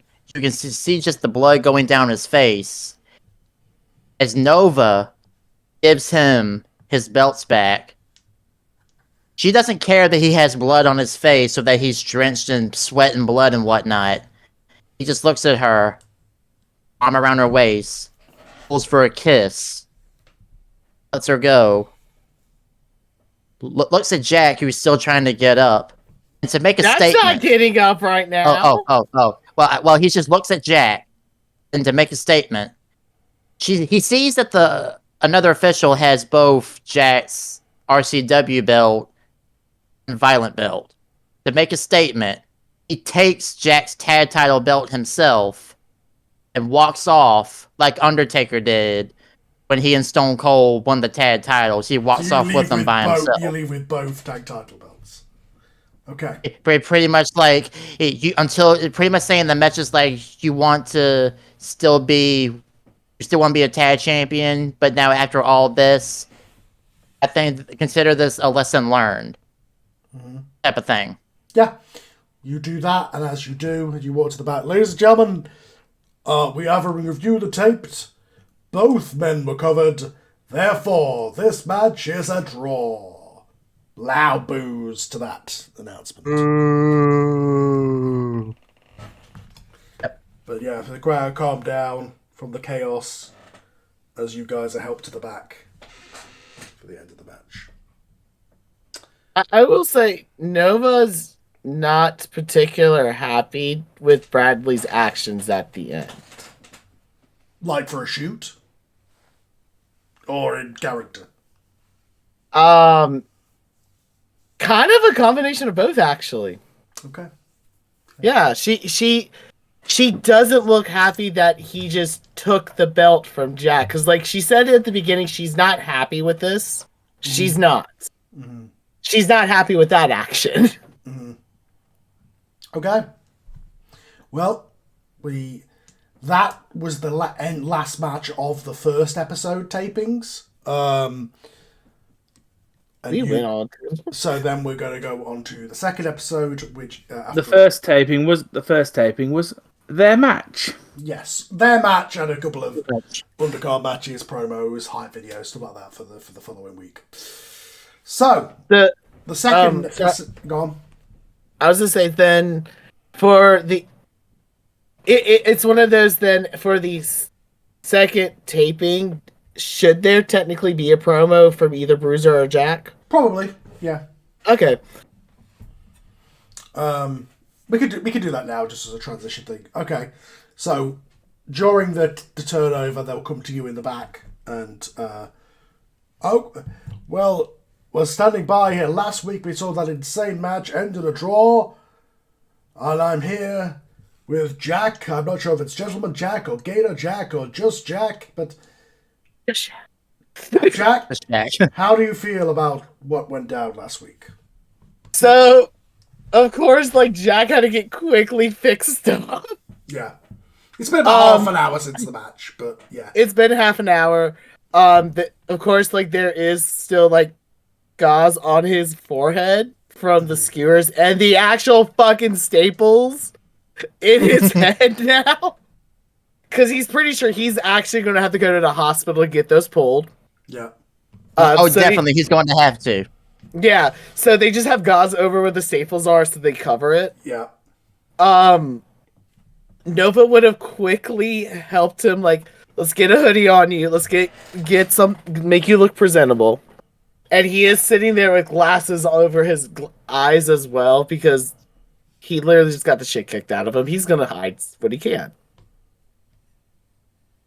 He's going to be sitting there with his ultraviolet belt and just look at the interviewer and go, that match. Okay, I'm not even doing his voice. That match. I mean, I'm the FCW Ultraviolet champion. Like, that match to an extent was nothing new. But what was complete other BS, because I'm pretty sure Jack's been told to stop swearing on the camera several times. But the BS part about that match was the fact he had the audacity to take both belts, thinking he had the right to take a belt that I did earn. Because here's the thing. Depending how this thing is, you might just not even have a tag team partner anymore. And then you're going to have to go find yourself one. At this point, it could end up that way for you. So here's the thing. Bruiser. We're going to meet again in the ring in the future at some point. And you could have you took my belt, yeah. But here's the thing, I'm going to take it back. I ain't going to take yours. I'll just take what's mine, rightfully. And you can keep calling whatever kind of match you want to call. I don't care. I could do any kind of match. Because here's the thing, Jack is a versatile dude. I mean, I'm a jack of all trades. Why do you think I've had so many monikers with Jack in there? So keep calling the matches you want to call to try to teach me a lesson. But what's kind of funny, I think you're acting out a little bit more than I was. Because you want to punish me. But I don't think you understand what you're punishing. See, they think... Well, I'm just going to say Bruiser thinks. I don't know what... I just realized I'm going into a Louisiana accent in this, and I'm just going to fucking run with it at this point. Fuck this. Here's the thing. I just lost my train of thought. Here's the thing. He's punishing me because he thinks I'm against the relationship. I'm not. I'm just pissed that you guys had to hide it from me for a year. Because like I said, you called me your brother, you called me your best friend. But you couldn't tell me this. And that's why I'm pissed, and I don't think you understand. So, like I said, Bruiser, keep calling those matches, because I'm going to get my belt back eventually. And who knows what's going to happen at the end. I may just actually properly vacate it and let you find somebody else to be part of Rough Remedy. Keep on doing whatever. I don't care. I just think you're looking through this in the wrong perspective. Thanks, buddy. And he's gonna look at the interviewer and go like, "Thanks, buddy," because I don't remember if we ever named the interviewer. I've raised the in-ring guy. I think it was like Tom or something in the backstage. Okay, Tom. He's gonna pat Tom on the shoulder. He's like, "Thanks, buddy. I think I'm gonna go get a beer from the bar." Very well. And you just see Jack like slowly get up and just start walking like this because he is freshly injured. Yeah. He is hurting. Like he's trying to not make it look like he is, but he is. Well, Jack, go ahead and roll a look for that promo with advantage because it was a good promo. And tell me the result. Wait, what's an advantage for this? You get to roll it twice and go with the highest result. Oh, I'm gonna roll 2 separate d6s. So do that way. And at this time, the Bruiser. You heard what Gentleman Jack had to say, or Jack had to say earlier on. What is your response? You know, a lot of people, they've been wondering why I did what I did. Looks up, and you can see nothing has been touched up. He told Nova, "Don't touch me up. Let them see the scars. Let them see what happened." First time he's ever said that. So, alright, so he looks down and he picks up the tag title belt that he took that was Jack's. People wonder why did I take this. I only took it for one reason. Jack, you say you want to be the champion. Oh, I know you did earn us the tag title match because you went up against a big Oompa Loompa hypocrite from Mexico. The only reason that I took this is because, hell, right now, the way that you've been acting, you're acting like a spoiled little brat. You're acting like a spoiled little kid who gets so pissed off that no one told him anything until the last minute. Well, boo fucking who? I went through my whole life not being told anything until the last second. And did I cry about it? Did I beat up my best friend about it? Did I tell my mother figure to go fuck herself? No, I did not. I picked myself up, I dusted myself off, and I went on with my life. This right here, this is still your belt, yes. But the only reason I'm keeping it, I'm only keeping it until I feel like you deserve it to have it back. Man that I fought earlier today, I was not Gator Jack. I was not Gentleman Jack. I was Psycho Jack. Or Psycho Kid, if you ask me. Now, you may say that you may vacate the belt.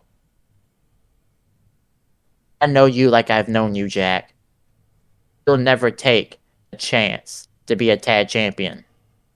You'll never give that up. Because that was your dream.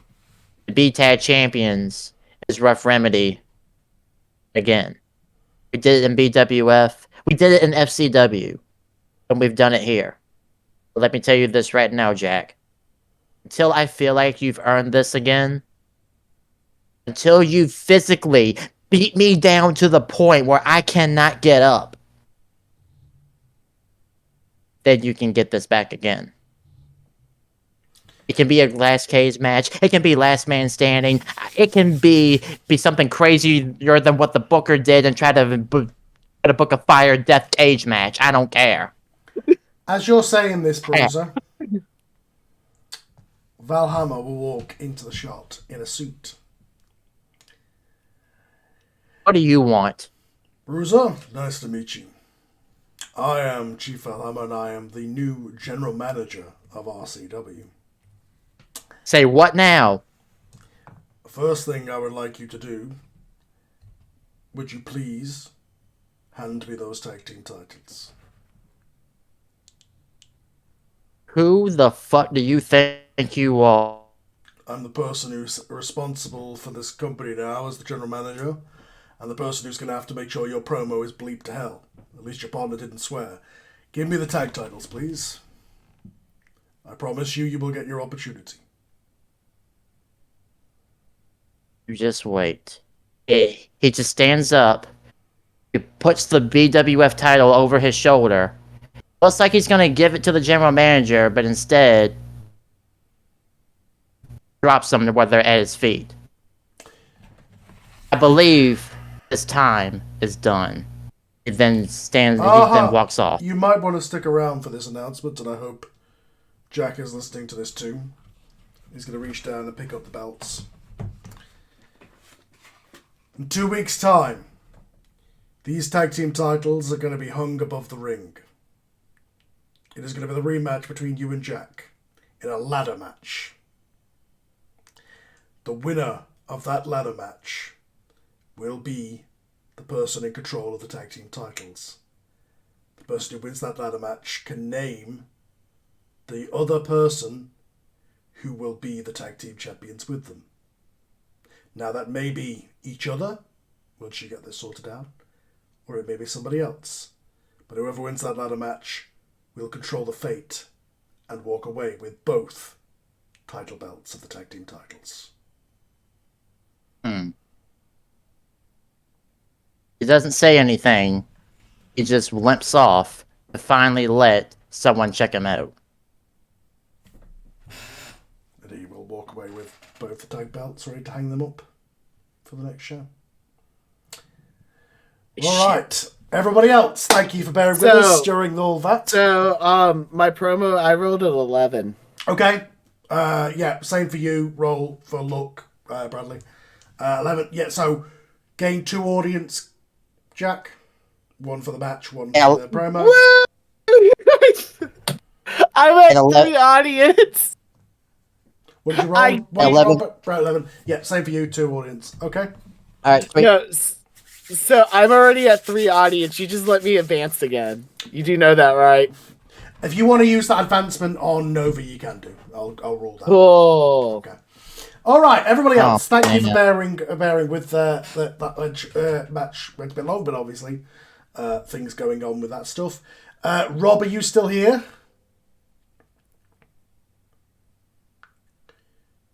Yes, he is. Okay. So what we're going to do, once this camera loads, we are going to do kind of Saturday night's main event style promos where each of you are going to have sort of a quick 2-minute promo to talk about the Gauntlet match. Rob, if your camera is not turning on for some reason, you might want to restart it. It's just going round and round. So yeah, this is the week, obviously, of the Gauntlet for the championship. And we're going to start. I'll go in the order I've got you guys on the screen. So we'll start with Onyx. It's going to go to you. No interview. It's just going to cut to you as you sort of, in sort of Saturday Night's main event style, explain how you're going to do in this Gauntlet match.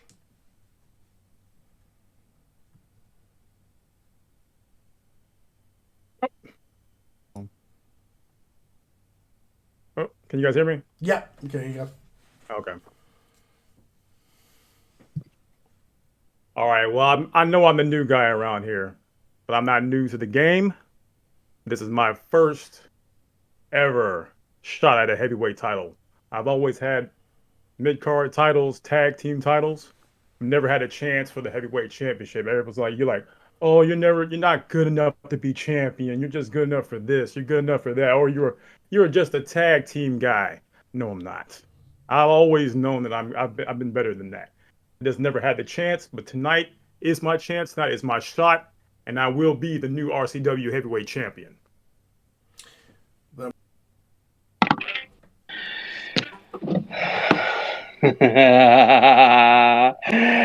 Six-man tag. 1, 2, 3, 4, 5, 6. One bloated European corpse who was a loser when he was young and actually worth a damn. No, that's not right. Just go with loser. Never was worth a damn. And then we have another bloated corpse, except this one's burned. Travis Knox. Oh, man. I kind of liked you, but you're a burnt up matchstick. You're burnt up. Sterling is burnt out. And then we have Honks. He referred to himself a moment ago as the new guy. And he's a damn looking new guy, one that I don't exactly know all that well. And that not knowing might be the cost. Because as stupid as I can be, I try to know things. And I don't know him. But you know what? He's gonna know me by the time this is all said and done. And then finally, well, we got the champion. Yeah, I don't have much nice to say about him. Normally I try to, crap talk people like Sterling, but I legitimately don't like our champion. I'm not gonna waste time on him. And I have even less time for his sidekick. Quite frankly, I don't even remember his name. You all will remember my name when this is all said and done. Because I will have carved it into your flesh! And walk away. Alrighty. Travis, you're next.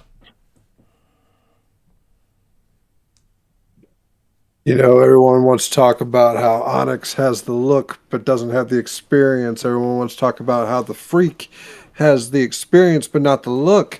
See, Travis Knox is the total package. I have the experience and I have the...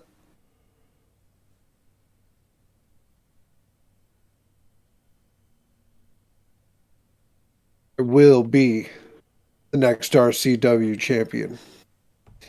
And Freak thinks he's crazy.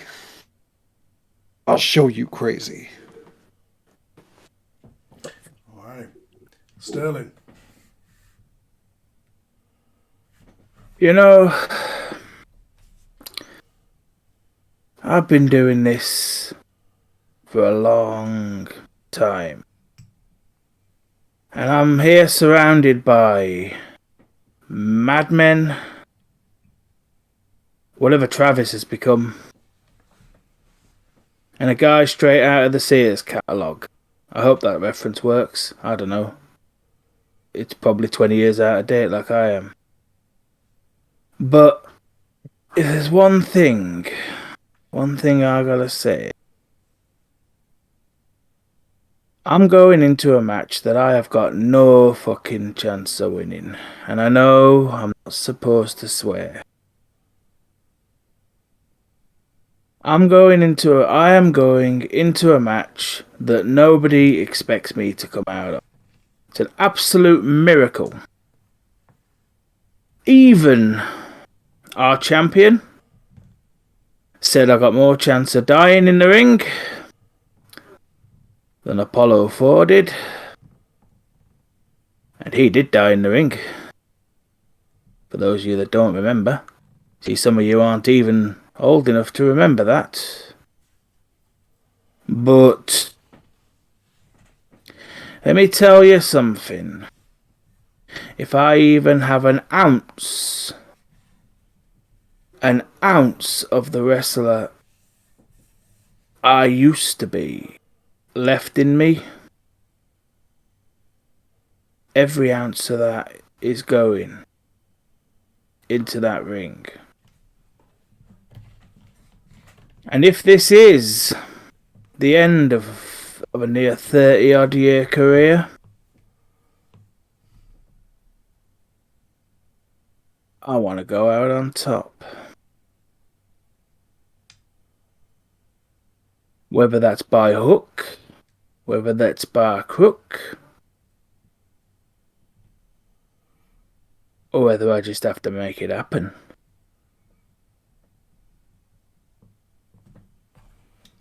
Okay. And finally, we've got Charles with Axel in the background. Some of you may have heard that I have only a few days left in RCW. And thank God. Thank God. I have been a big fish in a very small pond for a long time. And these little fish continue fighting over their scraps. But this scrap is heading with me. Up north. I'm taking this championship with me because I'm not losing it tonight. I have an insurance policy. I said, yes, I'll do this 6-man match. You obviously want to get the championship off me. I'll do it for you. Mr. Owner. New chief. New general manager. Mr. Valhammer, who I've beaten on many occasions. But the price is, Axel also takes a shot. And I am going to get a late entry after Axel has beat all of you. And then this man, who has been loyal to me for the almighty dollar for many years, will lay down for me so that I can walk away. Still, world champion. Take this title to WEW and throw it right in the trash. And with that, we fade into the ring. Everybody who just did a promo, roll a luck for me. 2d6 plus luck, whatever your last stat is for you.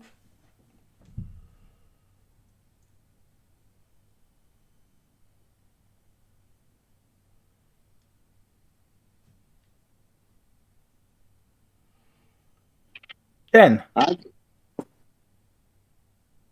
10, what, Freak? I was also going to say 10. I got confused for a second. Travis, you rolled a 6. Yes, I rolled a 6. How much momentum do you have from the crowd thing at the minute? You start at 1 unless the audience thing says otherwise. I believe for audience I've had 2. Yeah, so do you start at 2? Yes. So you could spend a momentum now to make that a success. I'll make it a success. Yeah, I think so. Onyx, what did you roll?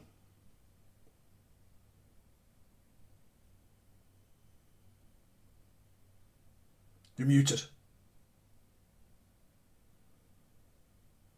Sorry about that. 5. 5, okay. How much momentum do you have?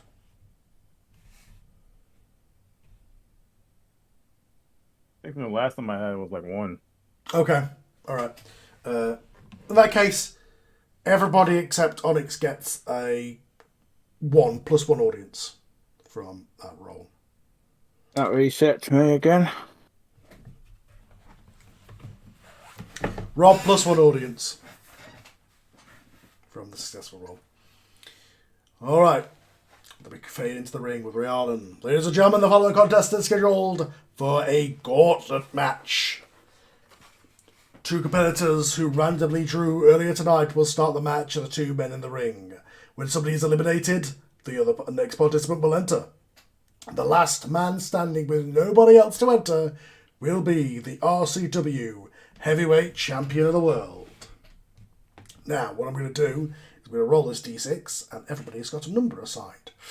So, 1, 2, 3, 4, and then Charles is 5, Axel is 6. To see who can truly do this as random. So that's number 2. So, from downtown Los Angeles, making his return to RCW, Hardcore Travis Knox. Muted, Rob.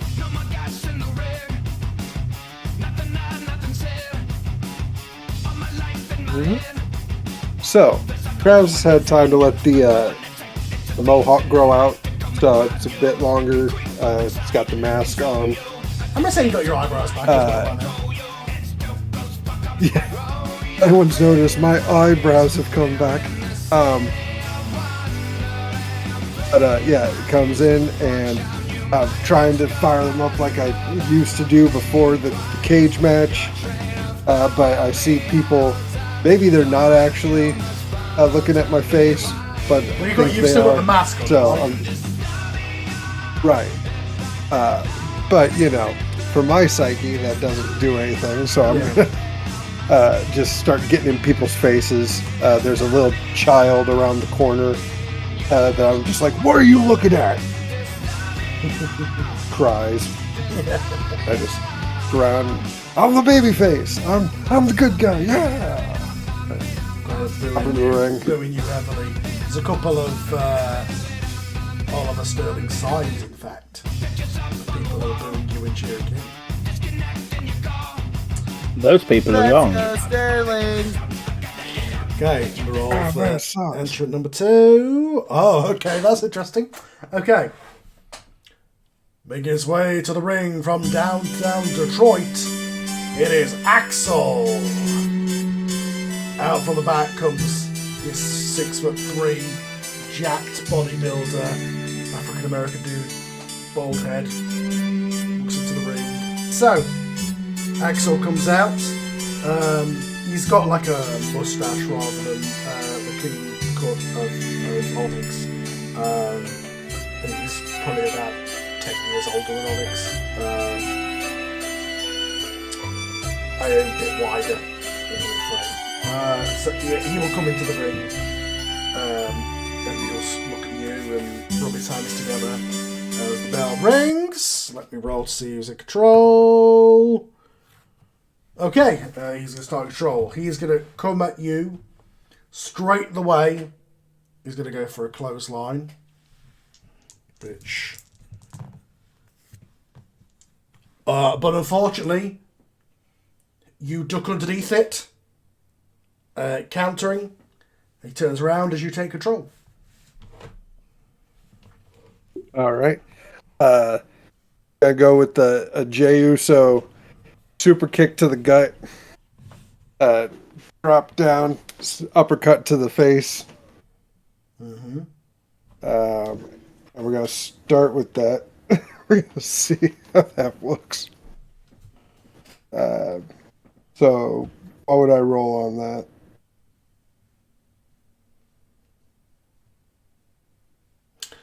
For an uppercut,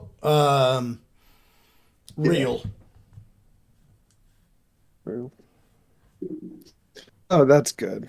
Oh, wait, it's 2d6. 1 second, never mind. Okay, yeah. That's a 5, because I have a -1 on real. Okay, you go to the uppercut. He puts his head back, grabs you, is going to pick you up for a vertical suplex. Unfortunately, he drops you.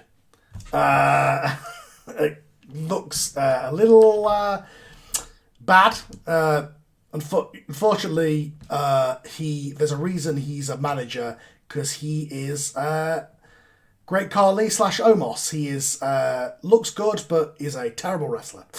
Oh no! He straight up drops you in this very botched looking spot.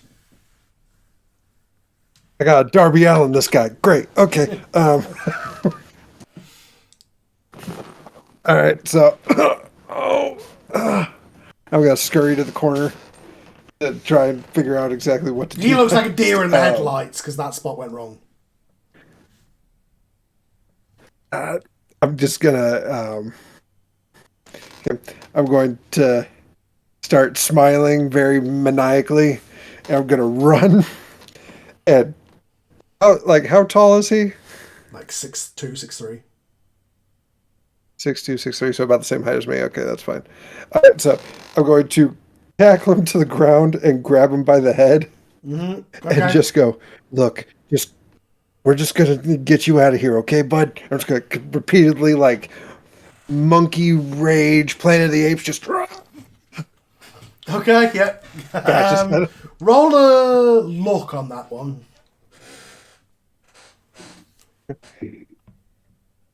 Oh, okay. All right, so that was to do. I'm going to use a momentum. Okay. And so that was. You're 5, down to 0 momentum now. 6. Okay, so I rolled that. Use momentum for 6, so 8. Yeah. Okay. Did you need to use the momentum then? Because without the momentum, it was a 7, which is a success. Yeah, then if I can dial back the momentum. Yeah, keep your momentum, because it wouldn't make it a crit. It has to be over a 10 for a crit. So yeah, you succeeded this. The crowd, they're back into it. Some people are booing you loudly, but the crowd because you're both heels, they don't really know who to cheer for, but they're kind of siding with you because it's that old smart mark thing of he's the better wrestler, so we're going to cheer for him. Real quick, what's Sterling's finisher again? A Sterling's finisher?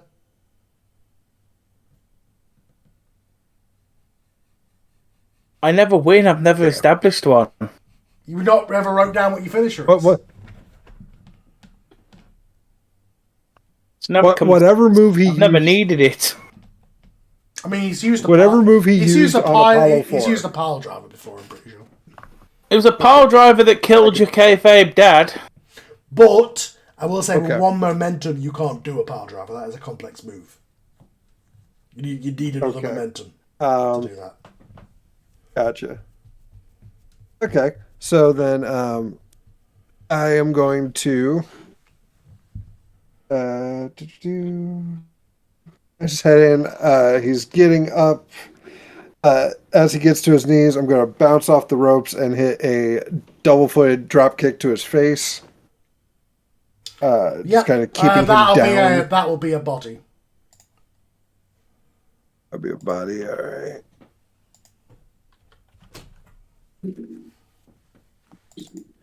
That's a 10. Yeah, that is a not a success, but a critical success. You pull off this move perfectly, gain momentum. You now have 2 momentum, and the crowd are fully into the match now as he goes down on a back bump. All right. I'm then going to just mount, and I'm just going to try and obviously not actually doing it, but it's going to look like I'm gouging his eyes, just trying to rip him out of his face. Yeah, roll a work.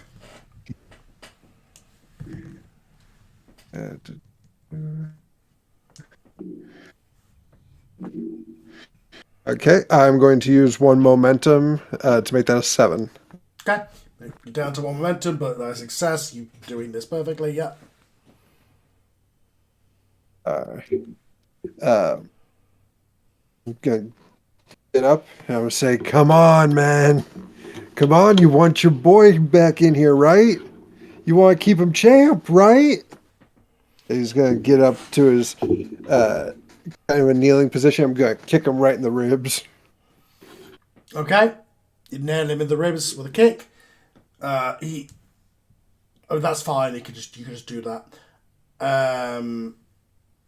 What do you do next? Well, I am... So what I'm happy to do is try and get him out of here. So just the record as well, just so you know. Yeah. The thing to do, instead of just doing moves, if you want to gain momentum, there's a thing you can do called work the crowd, which is or whatever. Yeah. Okay. Then I'm going to work the crowd just a little bit. Which for you would obviously be heelish, which would be you would be yelling at people in the front row, kind of jeering at him as he recovers and going, I'm going to be jump champion, I'm going to find one of the kids in the front row that's holding a Sterling sign. Yeah. And I'm just going to grab it and rip it out. Yeah. And be like, you think he's a hero? You think he's the good guy? He burnt me. He burnt my house. You little shit. Do you even know what a hero is? Roll a straight 2d6.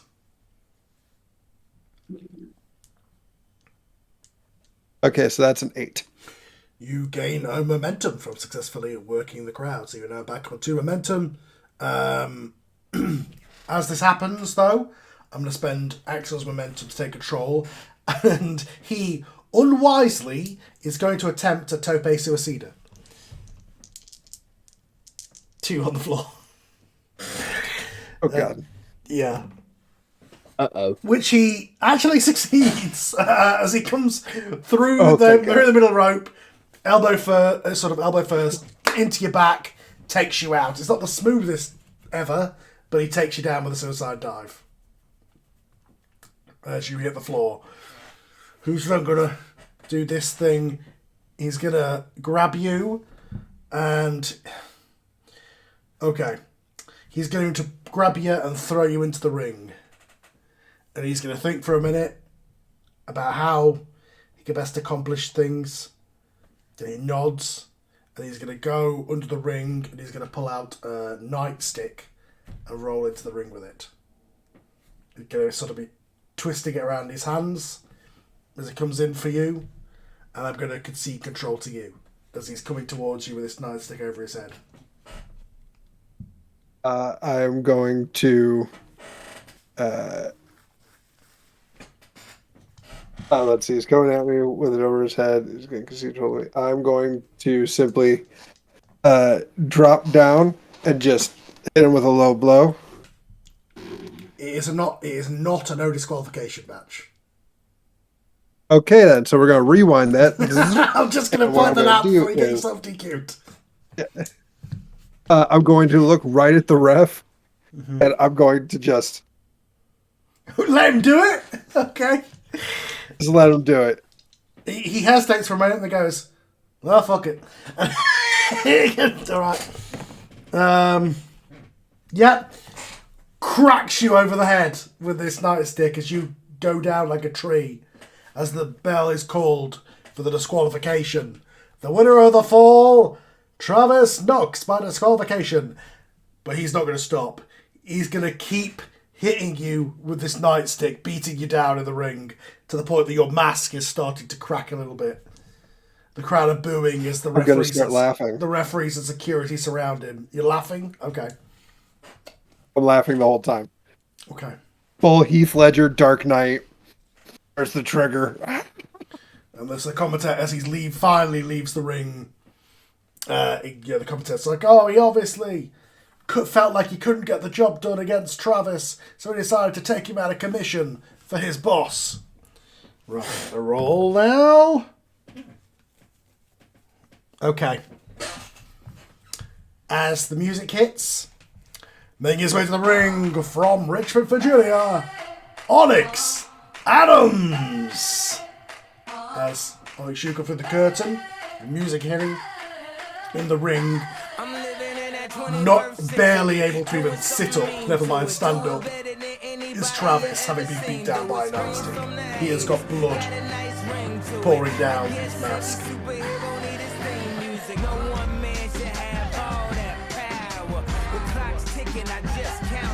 Muted. You're muted.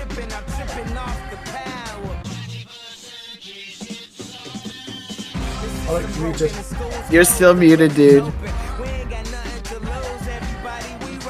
Discord does not like you with the mute button, it seems. Oh my goodness. Okay. I was talking. Let me talk now so you guys can hear me. I see that from the entranceway. I'm already shocked, but I have my lucky tights on and I got my red and silver tights on. But I didn't think it would look like this form. You know, I'm already pumped up as it is that I'm getting a heavyweight title shot. But I didn't think it'd be like this. I'm looking at him, I see this crazy guy laughing. He's got blood dripping down his face. There's no time for me to even do my usual thing. I'm just gonna go in the ring and try to get a pin. That's what I'm gonna try to do. It looks like he's already been cracked over. So you throw down, recover. 1, 2. Travis gets the shoulder up. To everybody's shock. He refuses to get down. You're asking to control. Is that I have control? Okay.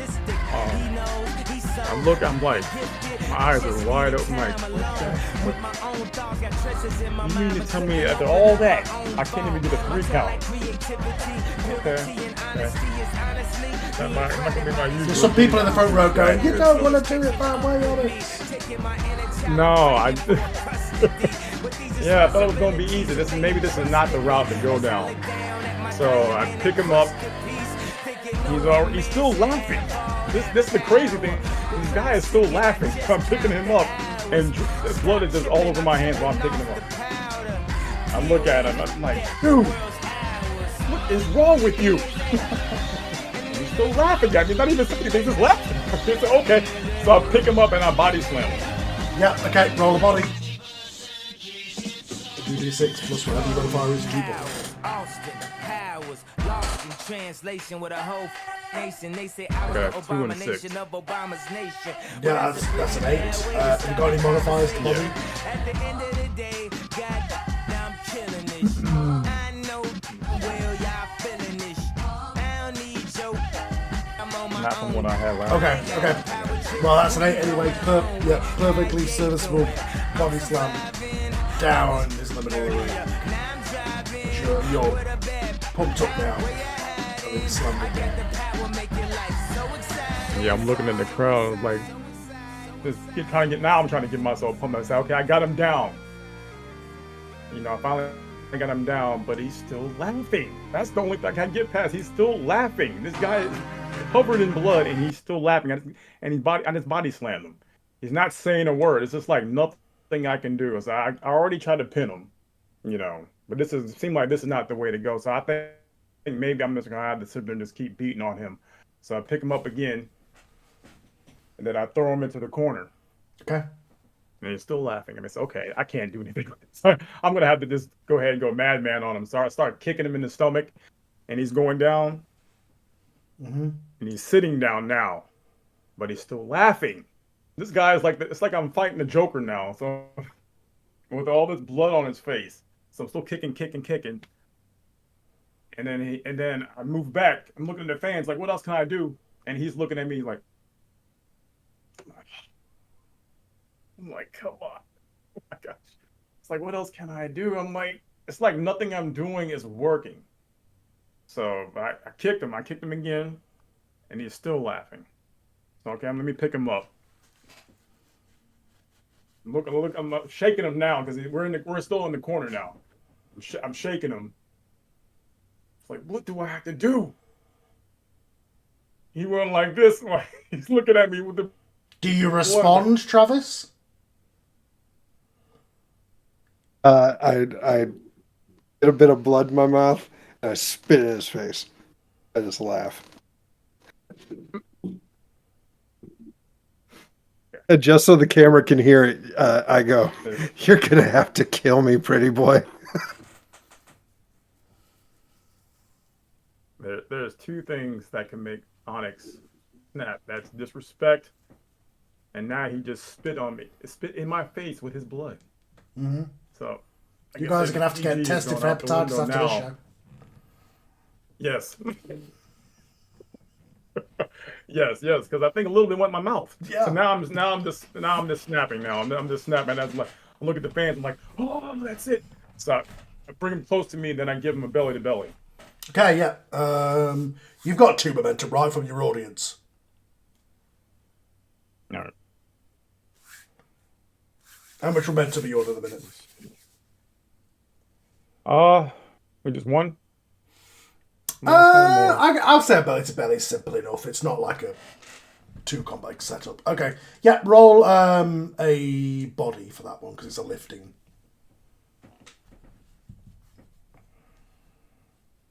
I got a 3.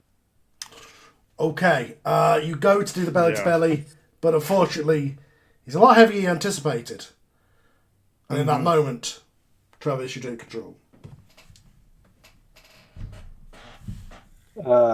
So in control, I simply he's facing me? Yeah, he's got you in the bear hug. He's trying to belly to belly you, but you're like resisting.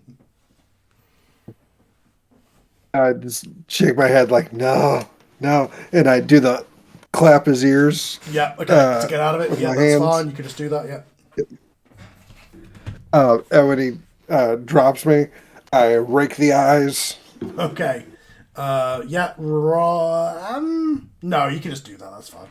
The crowd are booing you heavily for that one, as I imagine Onyx will fall away, telling their face. Sort of. Mm-hmm. And as they're booing me, I look at them. They were just kind of cheering me against Axel, so I'm like, what? go for his eyes again, and then I smack him across the face. Roll a reel.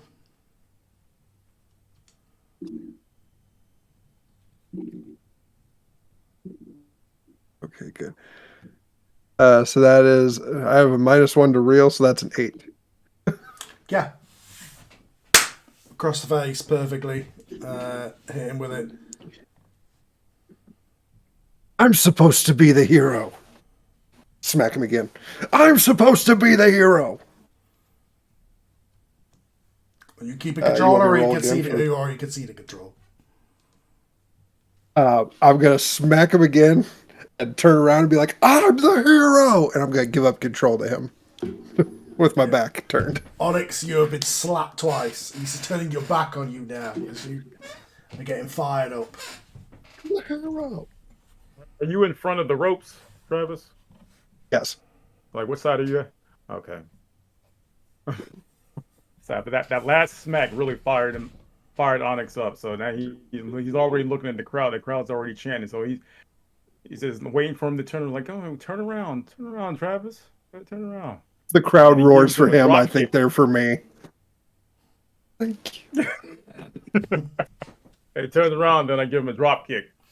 Boom, go for it. Face. But that's a body. Roll a body, Onyx.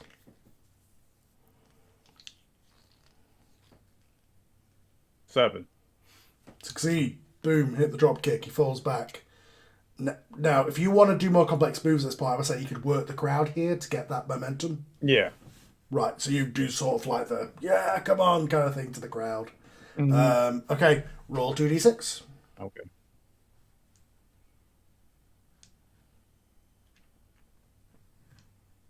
Eight. Yeah. You successfully work the crowd. You've got another momentum. You're on 2 momentum, which means you can do more complex moves, signature moves, that kind of thing. Okay. Well, since he was basically right next to the ropes when that him with that drop kick, he went through the rope, so he's on the outside. Okay. Now. Yep.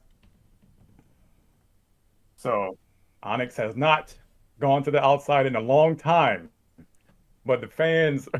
He's looking at the fans. He's going like this, like, should I do it? Like yeah, come. Before he goes, whew. You're just gonna go for a straight suicide dive? Run through the rope. No, actually, no. Let me take that back. I'm gonna go to the top rope, and that's what I haven't done in a while. So he's like, oh my god, looks up to the sky, like, please, and then he goes for a splash on the outside. Like a crossbody with him standing, or with him lying down? Yeah, crossbody. Yeah. Okay, yeah. Yeah. Yeah, okay. Like a Shawn Michaels type deal. Okay, yeah, roll a body for that one. Yeah.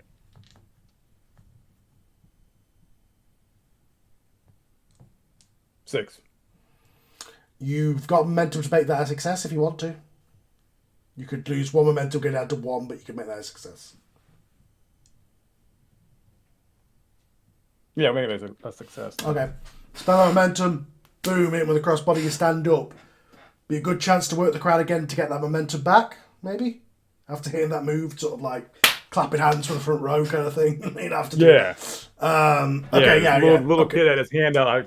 Yeah. Yeah. Okay, roll 2d6 again then for the work in the crowd.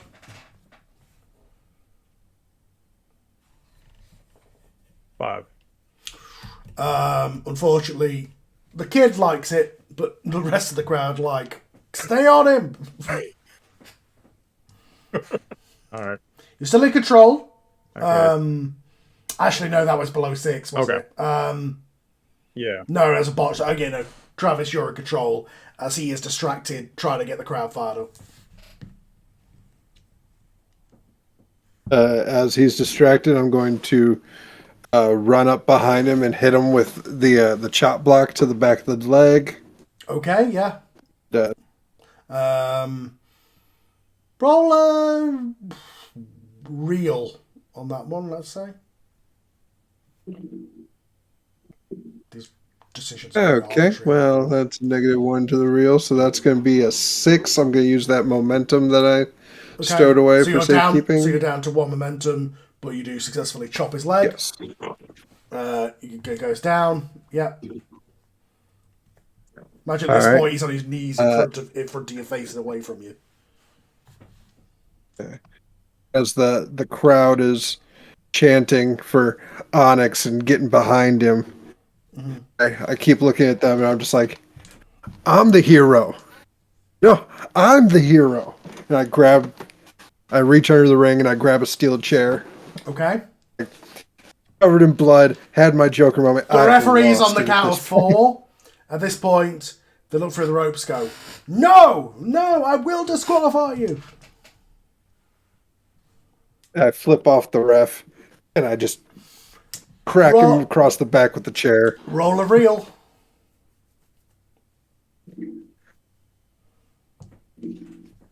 Okay, cool. So it was an 8, but my -1 brought it to a 7. So we're good. We're Boom, off the back.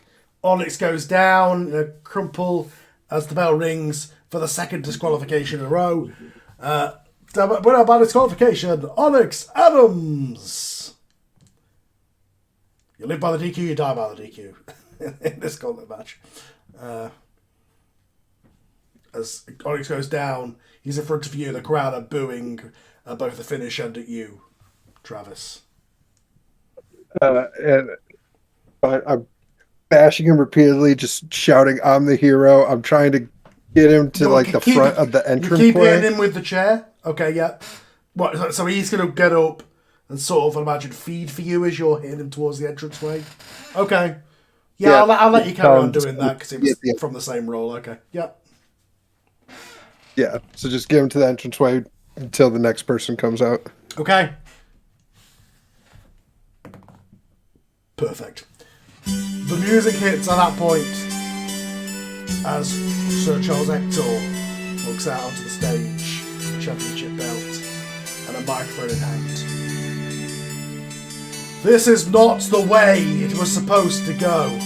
That idiot, Axel, get your ass back out here. Here comes the prick. Makes him come back out here. You were supposed to eliminate all the competition so that I could easily walk out with this championship belt. Get your ass down to this ring. As he walks down to the ring, sees Onyx in front of him, sees you in the chair. He's going to attempt to hit Onyx in the head with a title belt. And successfully does so, nailing you across the face with a title belt, Onyx, down in front of Travis. He's going to look up at you, Travis, and say, you leave. As I walk past, I'm just going to lean in to Ektor and just go, yeah, I'm going to go take a shit. I'm going to walk away. Go walk to the back. Oh, no. He's going to sort of... You did not say that. Try not to tell me you did not just say that. But obviously it means nothing to the on-screen character, so he's just going to... And then go back to what he was doing. Grabs Onyx and throws him into the ring. He then looks at Axel and says, you absolute moron. Stay here and help me win. You idiot. He slaps him across the face. Ooh. You got yourself disqualified, you moron. Slaps him again. As he walks into the ring. Somebody just made a no-no. As he does, he's going to hand the title belt over to the referee. Tells him to ring the bell. Then goes to go and clothesline Onyx. Succeeds. However, what he does is he knocks Onyx into the referee, taking the referee down. As he's handing the title belt through the ropes, the referee goes tumbling out of the ropes with a ref bump. Ektor just smiles, nods, picks up the title belt again, and then points to Axel to get in the ring. Axel slides in, and he yells at him, take down that son of a bitch and lay him down for me. Hit him with your clothesline. Axel looks pissed, but he nods. He hits the ropes, going to as Onyx rises up, going for the clothesline. But at the last second, Axel turns and clotheslines Ektor as the crowd cheer, taking him out. He's yelling, "Oh, you son of a bitch, you son of... don't talk to me like that." He then grabs him and nails him with a powerbomb, leaving him laying in the middle of the ring. He's then going to pick up the title belt, walk to the outside, hand it to the timekeeper, and throw the referee into the ring. Onyx, at this point you recover, looking around dazed from these belt shots, these chair shots you've had, but the champion Ektor is lying in the ring, only just writhing. Is Onyx bleeding right now? You're not bleeding, because there were shots to the back. Okay. But you do see Charles laying in the ring. Oh, okay. From whatever has just taken place while you were recovering. He has started to move. So it's up to you what you want to do. As the referee is also starting... He's out, but he's starting to recover as well. Okay. Okay, I see that he's starting... I'm still dazed from everything that just happened. I'm seeing stars right now. But I can make it out that he's on the ground, getting up a little bit. So I was like, I gotta do something. So I can go in for my finisher. I don't know if you remember my finisher, that arm bar, the Fuji bar. Yeah.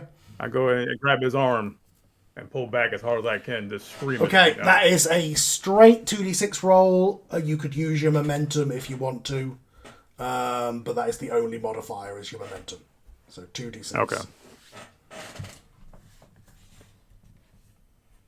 Please work. 8. Yeah. You nail him with this armbar. He yells out in pain. Holds on. The crowd are yelling, tap, tap, tap, tap, tap. And eventually, he taps the mat as the crowd go wild.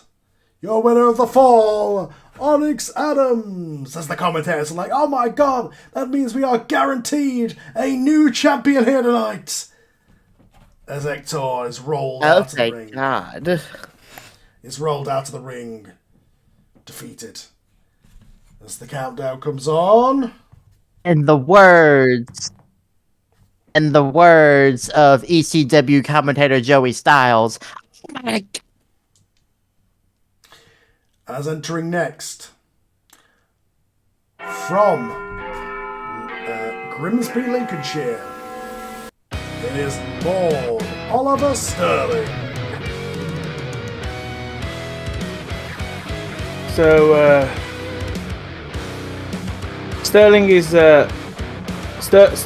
accompanied by, quote, his young boy, and that's not what it means. It doesn't mean what you. I know what you mean in the Japanese sense. In the Japanese sense, and Casey's like giving him a pep talk as they come out because Casey's more to date on the wrestling and the things that. As you are walking down the aisle. Yep. From behind you are jumped. Obviously. Okay, that's not what I was planning, but yeah, go with it. Since he's jumping me, he's in control. Yeah. So he's not in the match at this point yet, but no. But he has jumped you from behind, beating you down the entrance aisle. Freak, what do you want to do with that? Okay, well, let's see. Completely rethinking everything. It's because of the rules of the match and the way things rolled out. You two will never actually face each other in the actual match. Yeah, we're not going to meet up. So we have to do it here. That's okay. Yep. So, as he's trying to go down the ramp, I'll just basically come at him from behind with a clothesline. Just clothesline to the back of the head, basically. Just try to wallop him. And then pivot around and point and cackle. And just as he's getting back up again, kick him to the gut. Try to DDT him onto whatever entrance ramp. As you're doing this, the kid, what's his name, Tom? Casey. The Protostar. Is going to leap onto your back and start hammering into you with shots. You're still in control, though. Casey is hitting you. It's whatever you want to do about this. Okay, Tom, how big is Casey? He's sort of early Will Ospreay kind of size, so he's like tallish but thin. You could throw him. You could throw him. Okay, well, in that case, you could do that if you wanted to. Yeah, I think. And he'd fucking let you. Yep. So, just chuck the kid, and then try to reestablish the DDT, and look right at where KC landed, and then try to land the DDT again. On the concrete? Yeah. Okay. Roll a work. Work. +0. 4, 5, 6, 7. 7 on the die, +0, so 7. Boom! Nail him with the DDT perfectly. Splat your face up onto the concrete. Okay. As you rise up. Yep. I'll stand up again, plant a couple boots onto Sterling, and then grab him by the scruff of the neck and start dragging him like a disobedient dog to the ring and try to throw him in. As you do, Casey's going to come in and is going to try to hit you with an Inseguri. Hell yeah. Tom, do you have the stats for Casey? I do, yeah. Can you roll a body for him, please? Yes, I can. I purposely chose his stats to complement Sterling's. While all this is going on, by the way, Onyx, you're getting a chance to recover in the Yeah. Body, did you say? Did you say body? Yes. Yeah, he landed a 7 for that. Woo! You manage to. He comes running in as you're pulling him along. He comes running in, almost kind of off camera. Just these legs just appear and just bang, nail you in the face with an Inseguri, knocking you off. And he's yelling at you, "Get away from him, you piece of shit!" Well, I will bump on the concrete after that, and kind of look up and make a mental note to remind the kid to watch his language, because, yeah, we really try to do better, but even I don't live up to that. And at that point, I'm thinking it's probably my cue to get off the stage, since I'm not in the match. At this point, a bunch of zebras, a bunch of referees and security are surrounding you, like, yelling at you to get backstage. Sounds good. I was going to try to roll under the ring and hide. Yeah, they're yelling at you to get backstage. In the ring, Onyx, you're watching as Sterling is down on the outside. But eventually, you'll recover and Casey will help you up and help you towards the ring, Sterling, and help you into the ring. As the referee says to you, "Are you good? Are you good? You sure you want to go?" This is my last chance. You're damn right. Okay, referee turns around and rings the bell. I'm going to roll to see who starts to control. 1 to 3 is Onyx. 4 to 6 is Sterling. Onyx, you start control. Well, I hadn't, like I said, I had time to recover, but I saw what just happened. I can't take any chances, so I just run right towards Sterling with an elbow. Okay. Yeah. Falls back. Roll. Yeah, he falls back into the ropes. That's fine. Yeah, this is just strike. Yeah. 5. No modifier. That would be a. I'm gonna say you could just do a strike like that. Like, you weren't trying to knock him out with a big punch or anything. You just elbow him into the ropes. You succeed at that. He goes into the ropes, comes off. What do you want to do next? I see it come off. I'm surprised I still have any energy left. The way he bounces off the ropes, and I pick him up and body slam. Yeah. Okay. Roll a body for that one then. So I think for you is +0. 7. You nail him with a body slam perfectly in the middle of the ring. I try to go for the cover. Okay. 1, 2. Sterling kicks Kicking out at 2, yeah. Kicking out at 2 is on the outside. Casey is, yeah, come on, Sterling. Come on, get back into it. I look up, I was like, I'm in bewilderment after all that. And this is like the second time tonight. I'm in bewilderment through everything that has happened. Like, no, come on. Like, what? I want to try to win it like that anyways.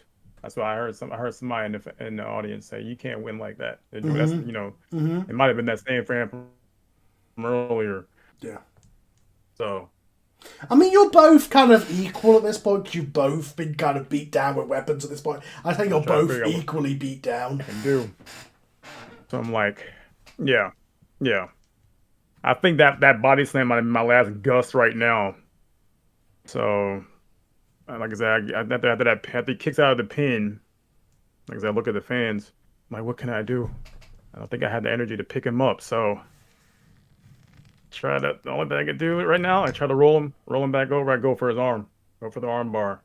Okay. Again. How much momentum do you have, Sterling? All of it, because I haven't done anything yet. So I've got. I think I have 3 because I have an extra one because of the veteran thing. So you have +2 from what it's. Do you want to spend 1 to take control so that you don't get beat right now? Yes. Yeah, okay.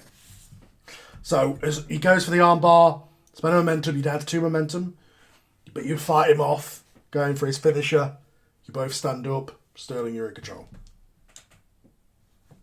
So Sterling, the old collar and elbow tie up, because of course he lives in the 1970s. And I'm using this to sort of to talk it out with Onyx as we're sort of we're doing the back and forth pushing thing. As you're talking about what you're going to do in the match, yeah. Yeah, and also have a conversation that I forgot to have earlier because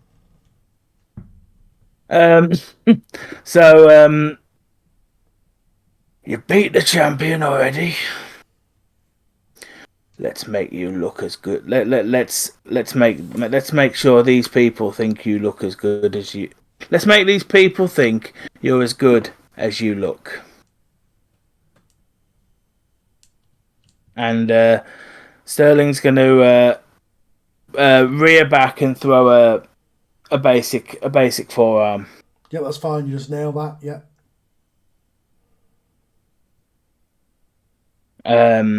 Back and forth punches is what I'm trying to get here. I want to do the booyahs. The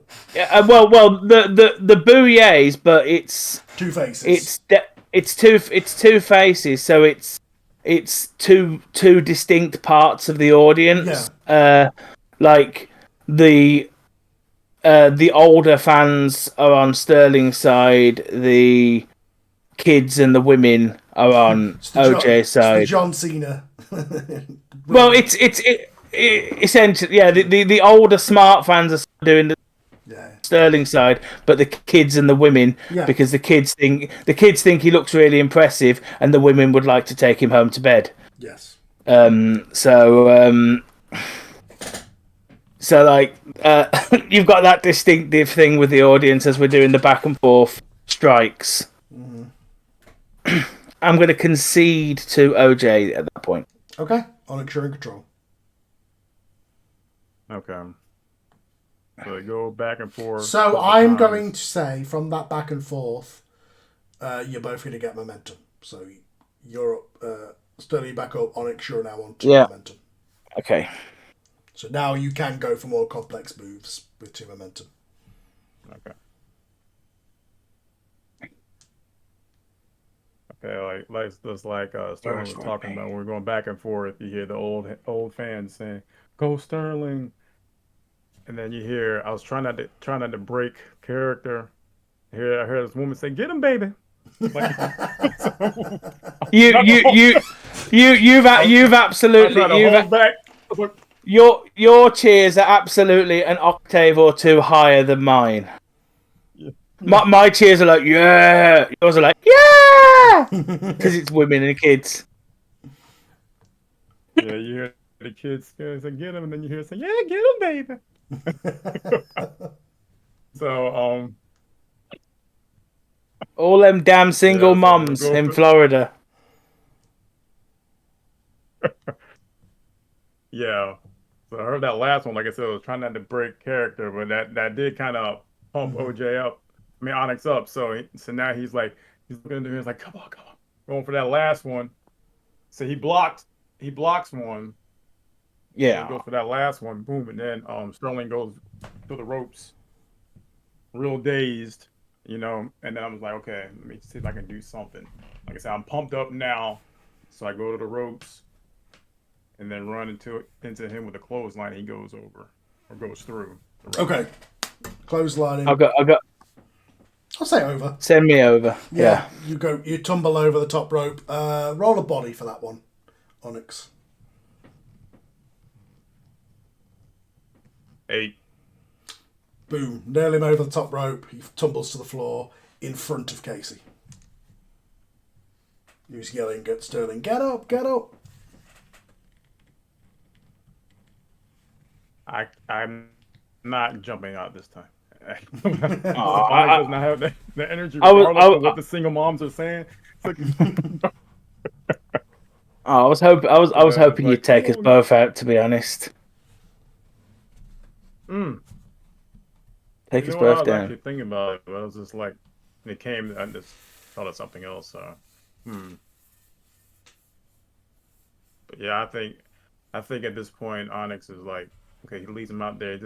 He might just be going for a count out. I know that's not how you want to win, but the energy is gone. He's been beat up so much throughout this whole match. Just let the referee go ahead and count. Okay. So you counting what gets to about the count of 5. Sterling, you start to stir. Yeah. Are you getting in the ring?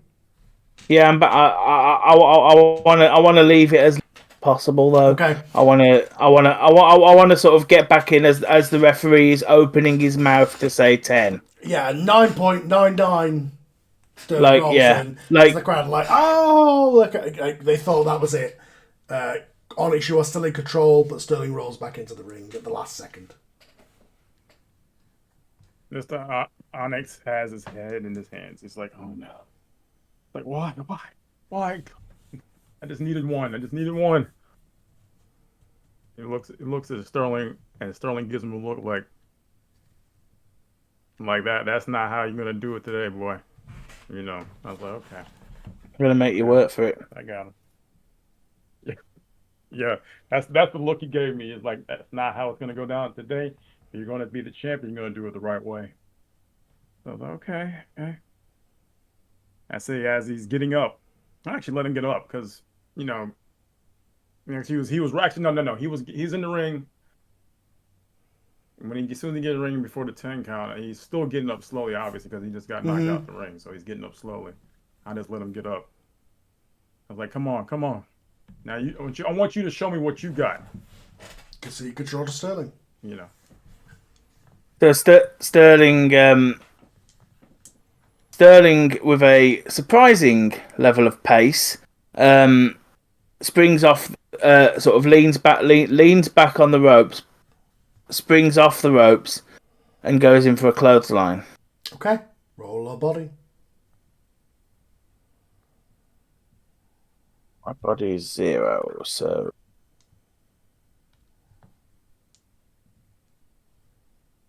fuck. That was a 3. You go for this clothesline. Unfortunately, your boots were untied and you didn't realise. You stumble over them and fall flat on your arse.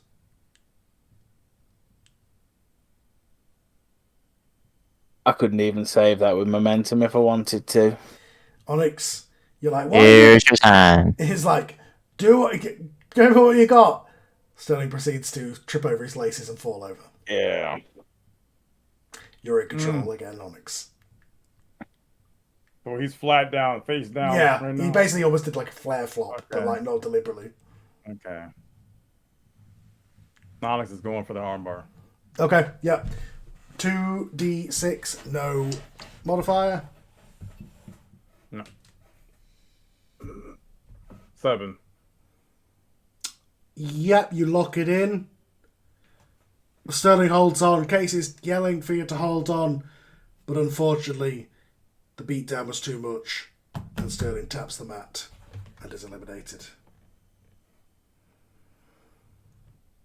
So, here's what I'm going to say. As you roll out the ring, Casey's going to come to you. At that point, the music of the Freak is going to hit, and the Freak is going to walk down the aisle officially, now entering the match. But Sterling is still on the outside with Casey. Yes, Sterling's down, but Casey sure as shit isn't. And what was that? A buzzing. I don't know. Okay. Shall I say that again in case? No, I heard. So Sterling's down, but Casey sure as shit isn't, and he's absolutely not letting the Freak get in the ring unmolested. No, not like that. So young boy molested. Oh fuck. So Casey's going to run round, leap off the steps, and I'm going to say a flying clothesline onto Freak. Roll a body for Casey. Off the steps of the flying clothesline in the aisle. Oh, Casey's body's pretty good actually. Yeah, that was an 8. Boom, comes off the steps. Freak's coming down, intercepts him in the aisle and takes him out. And starts hammering down onto him with repeated shots as the referees now surround and get Casey and Sterling out of the ring, trying to get Casey and Sterling out from the ringside area. While the referees are getting them out, Sterling says, "Turnabout's fair play, bitch." Yeah. Now get in there and job out to fucking Adonis. Go. So he says that low enough that the Freak hears it. But that's Sterling essentially breaking kayfabe, but low enough that the cameras don't catch it. Yeah, it only counts if the cameras catch it. Yeah. So at that point, eventually, Freak, you rise up and roll into the ring. The referee checks. The referee comes up to you and checks if you're good to go. I'll shove him out of the way and try to just lunge at Onks. Okay. Bell rings and you're starting control, Freak. Yes, you launch into the bell rings. Well, going to lunge at Onks in the cliche body language of a collar and elbow tie-up, but at the last second, thumb to the eye. Okay, yeah. And then... You're kind of going to boo at that. Oh, I hope so. And then a big old, almost Stephanie McMahon-esque slap across the face. Okay, roll a reel. Alex has been slapped a lot tonight. Yeah, I wasn't going... I was going to rethink it, but I don't think a punch would be quite what it needs either. Okay, for disrespect. That's a red by now. Okay. 6, 7. What stat did you say again? Real. That would be 6. I will spend one of my 2 momentum to make it a 7.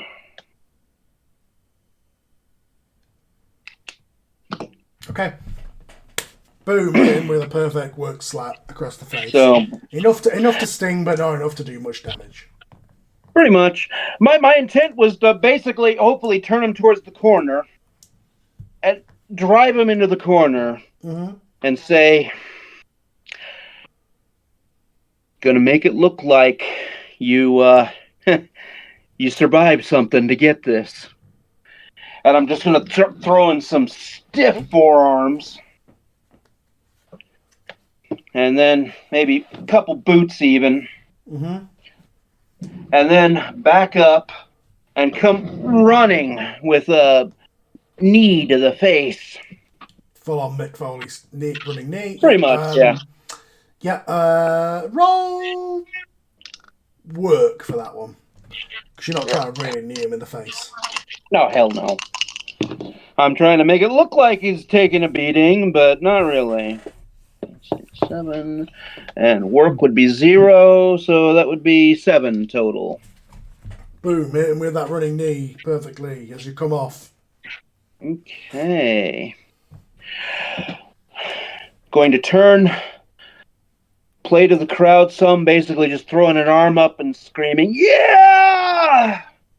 And then come at him like I'm going to pick him up, but I'm going to concede control. Okay, cut me off, man. Okay, so we're not near the corner anymore, right? So the way I'm picturing it in my head, you're basically sitting in the corner after the knee to the head, and then I'm coming back to the corner, acting like I'm going to grab you by the head. Oh, okay. So you can stand up, roll out of the way, whatever you want to do. All right, I see him coming. I'm gonna grab his. Do you have a shirt on, right? Yes. Okay. Yep. So he wears a shirt and tights. Yeah. So I grab the shirt and kind of pull him into the turnbuckle. Mm-hmm. Let me roll. Yeah, you throw him into the turnbuckle. Yep. So he's in that corner. Yeah. I'll make a point of landing face first onto the top turnbuckle. Try to make it look good. All right.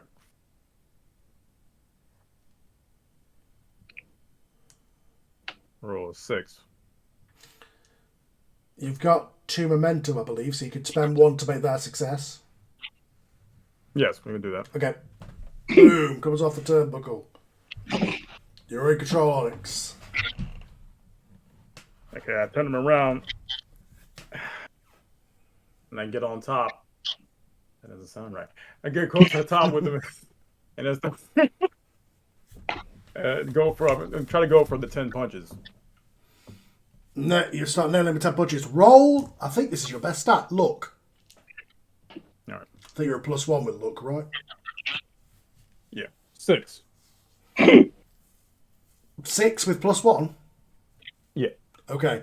You go over 10 punches, but unfortunately, on the 5th one, he grabs your Freak grabs your hand and then basically almost kind of like flapjacks you back into the turnbuckle to counter it. Okay.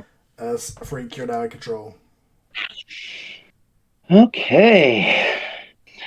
Well, let's see. He's going over, but I want to look dominant this match. That's my personal goal. So, going to basically grab him in a headlock and drag his face across the top rope to basically from one corner to the next corner over. Face plant him into it, turn him around, and throw my usual pattern of 2 chops, and then I'll go for a purple nurple. Okay. Roll a reel for that? Okay. Not the purple nurple. 5. Okay, perfect. I was actually considering conceding control, but I got greedy at the last second, and the dice know better than me. That's definitely a fail. So. Okay, you go for this, and you're definitely doing it, but Onyx just looks down at you like, are you for fucking serious? Yeah. You're in control. Oh. As this guy is trying to nipple twist you, I guess. Nice try, Rob. Yeah. Oh, we're still kind of back towards the turnbuckle still? See if we got any more room now. Okay. So as he's doing that, I'm looking at him like, look at the crowd. It's like, oh no, I hit that same Single mom. Oh, not the nipple baby. No, not the nipple. Leave the nipples alone. Welcome, ladies and gentlemen, to RCW. Welcome everyone to RCW, where people just want to try to twist people's nipples and try to have some fun. Yeah. Still trying not to break character. I just would like to keep my nipples, please. I paid good money for mine. Is it bad I was low-key thinking on using the tawns on them? I should have. They were telling you in the chat too. They told me that after. What are you doing? Alex? Okay, sorry. Okay. Because I looked down, I'm trying to get ready to do a move I haven't done in a while. Just give him a headbutt. A good old headbutt is back. Right, that'll be definitely a reel. Yeah. Roll 2d6 plus reel. Plus or minus, whatever it is.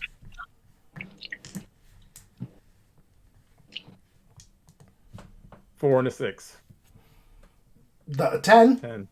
Perfect. You nail him with this. Gain 1 momentum. Back up to 2. As you nail him with a headbutt, he goes down from this headbutt. As you realise that you did not... You thought that you connected, but you didn't, but it looked amazing anyway. And he sells it like $1,000,000, goes down as if he's been knocked out. Yeah, as the crowd are roaring for you now. Yep. Now just look at I'm going for the pin. 1, 2, kick out. Onyx looks at the crowd. Everybody's got their hands in their mouth and stuff like, oh no, what? And he's like, oh no, what? This is not my night for just to get a straight 3 count. Yes, when he kicked out of 2, he's looking at me and he's smiling. I think I've had enough of jokers tonight. That little bit right there, that last little smirk. Onyx said, he thinks in his head, I've had success with the arm bar. So he turns him over and goes with the Fujiwara. Okay, roll a straight 2d6. Unless Free wants to spend momentum to interrupt it. Yeah, I only have 1 left, but I'm gonna actually spend it. Okay, you're right. You go for the armbar, but unfortunately, Freak throws you off. And Freak, you're in control with 0 momentum, but you do have control. Okay, well, let's see. So I'm down on the mat. You were like what, kind of kneeling over me, going for an arm? Yeah. Okay. I will basically grab your ankles, try to foot sweep you onto your butt, basically. Mm-hmm. And then just get up to my knees and just start throwing punches. Nailing it to him. Yeah, you could just do that. As the crowd are booing, and at this point, people at the front are Nix. Try to throw one more really good drawn back sold punch, boom, and then stand up and turn to the crowd and scream at them like, "You idiots! You have no idea what a hero is! Stop cheering for this pretty piece of meat!" I'm going to throw a kick in and pass back to you. You get kicked, Onyx. You come off the ropes from that kick, but you're fired up by it. And what do you want to do? Okay, he kicks me. I guess like that's another trigger. I guess he just made an Onyx snap. So he looks at the Freak. He's like, and he starts pumping up. Like, come on! Is that all you got? Let's go! Come on! You can see the control back to Freak. Long for this. Okay. Okay. Back to Freak. Not quite what I expected. So I will bounce off the ropes, charge at you with a clothesline. I imagine for the sheer drama of it, you duck it. I'm going to try to come at you with a back elbow. Okay. Off the ropes, yeah. Yep. Roll a body for that. Going definitely faster than usual. Oh, man, the dice hate me. 5. And I have no momentum. Okay, that's a 5. You come off the ropes with the elbow, But what I'm going to say is that Onyx grabs you and turns it into a back into a back suplex. Oh yeah. Like he grabs you with the elbow, bang, slams you on the back suplex. Onyx, you stand up, you are completely in control. The crowd are fully behind you. What do you want to do? Okay. Like I said, everybody's behind me. I just got. I hear the single mom. I'm gonna have to get her number after the match, or after tonight's over with. I hear it say, "Get him, baby, get him! Remember, he got your nipple." Yeah, my baby boy, you got this. Yep. Low key, he's hearing vibes from that angle where Sheldon Benjamin had his mama at ringside. Yeah. Yeah, so I see him. He's on the ground now. I had to do it. This guy's killing me. I just saw that. Jesus I Christ. couldn't help it. Jesus Christ. Yeah. I couldn't help it. He's on the ground now. Like I said, everybody's waiting to say, go get him, get him, get him. So I go for the cover again. Kicks out again at 2. Go for a finish. Hit me with something big, then do it. Okay. You have 2 momentum. You can do whatever move you want to do to finish the match. Let's wrap it up and go home. All right. Picks him up. Just goes for a cutter. Okay. Roll a work. 2d6 work. 8. Do you want to spend those 2 momentum to make that a 10? Let's do it. Do it. Make it a crit. Let's do it, man. Yeah, Let's do it. Do it. Boom! The Onyx cutter nails the dad to the little ring. He is out. The crowd go wild. You've thrown an arm over him. 1, 2, 3. As the bell rings and the music hits, ladies and gentlemen, your winner and new RCW World Heavyweight Champion, Onyx Adams, as the referee comes over and hands you the championship belt. He looks at it. Tears are streaming down his face. Single mom. You did it! Here's the thing. Onyx is going to win twice tonight. When the referee said go home, he meant your home, not With somebody else's. 2 different kinds of gold. Quick question, just to add a little flavor to it. That finishing move was like a diamond cutter, right? Yeah. Okay. RKO, yeah.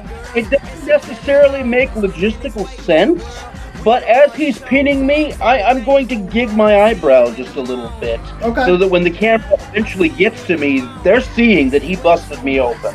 Okay.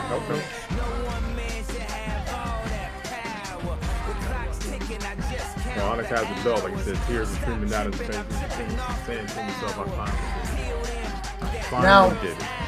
We do not have the budget for a full-on confetti parade, but what we do have, we have 4 stagehands come out with those confetti guns and just shoot them into the ring. I think somebody was Pretty much the same thing for when me and Jack won tag gold. Yeah, I think someone didn't want Onyx to win because he got shot right in the back of the head with one of them. So That's the angle. Okay, you're in the ring, arms up, the confetti, but then you feel a shot in the back of your head, and as one of them hits you, and you turn around, and there's a guy in a hoodie who shot it, and he just puts his hood down, and it's Travis Knox, who then jumps you and hits you with a confetti gun. Oh. Travis. Moving on. Confetti gun to the gut of the new champion. Yeah. Who's in the crowd? As I look directly at that single mom. And I say, I'm the hero. None of you get it. I'm the hero. I grab the belt and I go, this should be me. Yeah, You you're know grabbing the what? belt. I'm the hero. At that point, the logo appears, and the show fades out. Now, I literally thought you were going to say, I am the hero you deserve, pretty mama. Just because I'm also staring at the Johnny Bravo gif. Now, the show went long tonight, obviously, because of the two big matches, so we're not going to do any post-show stuff today. But we will pick this up next time. So yeah, we have new fuse, new champion, all chaos. And we're going to have a ladder match next week to decide who gets control of the tag team titles. So with that said, everybody, we shall see you next time for episode 11. Good night, everyone. All right, good night, y'all.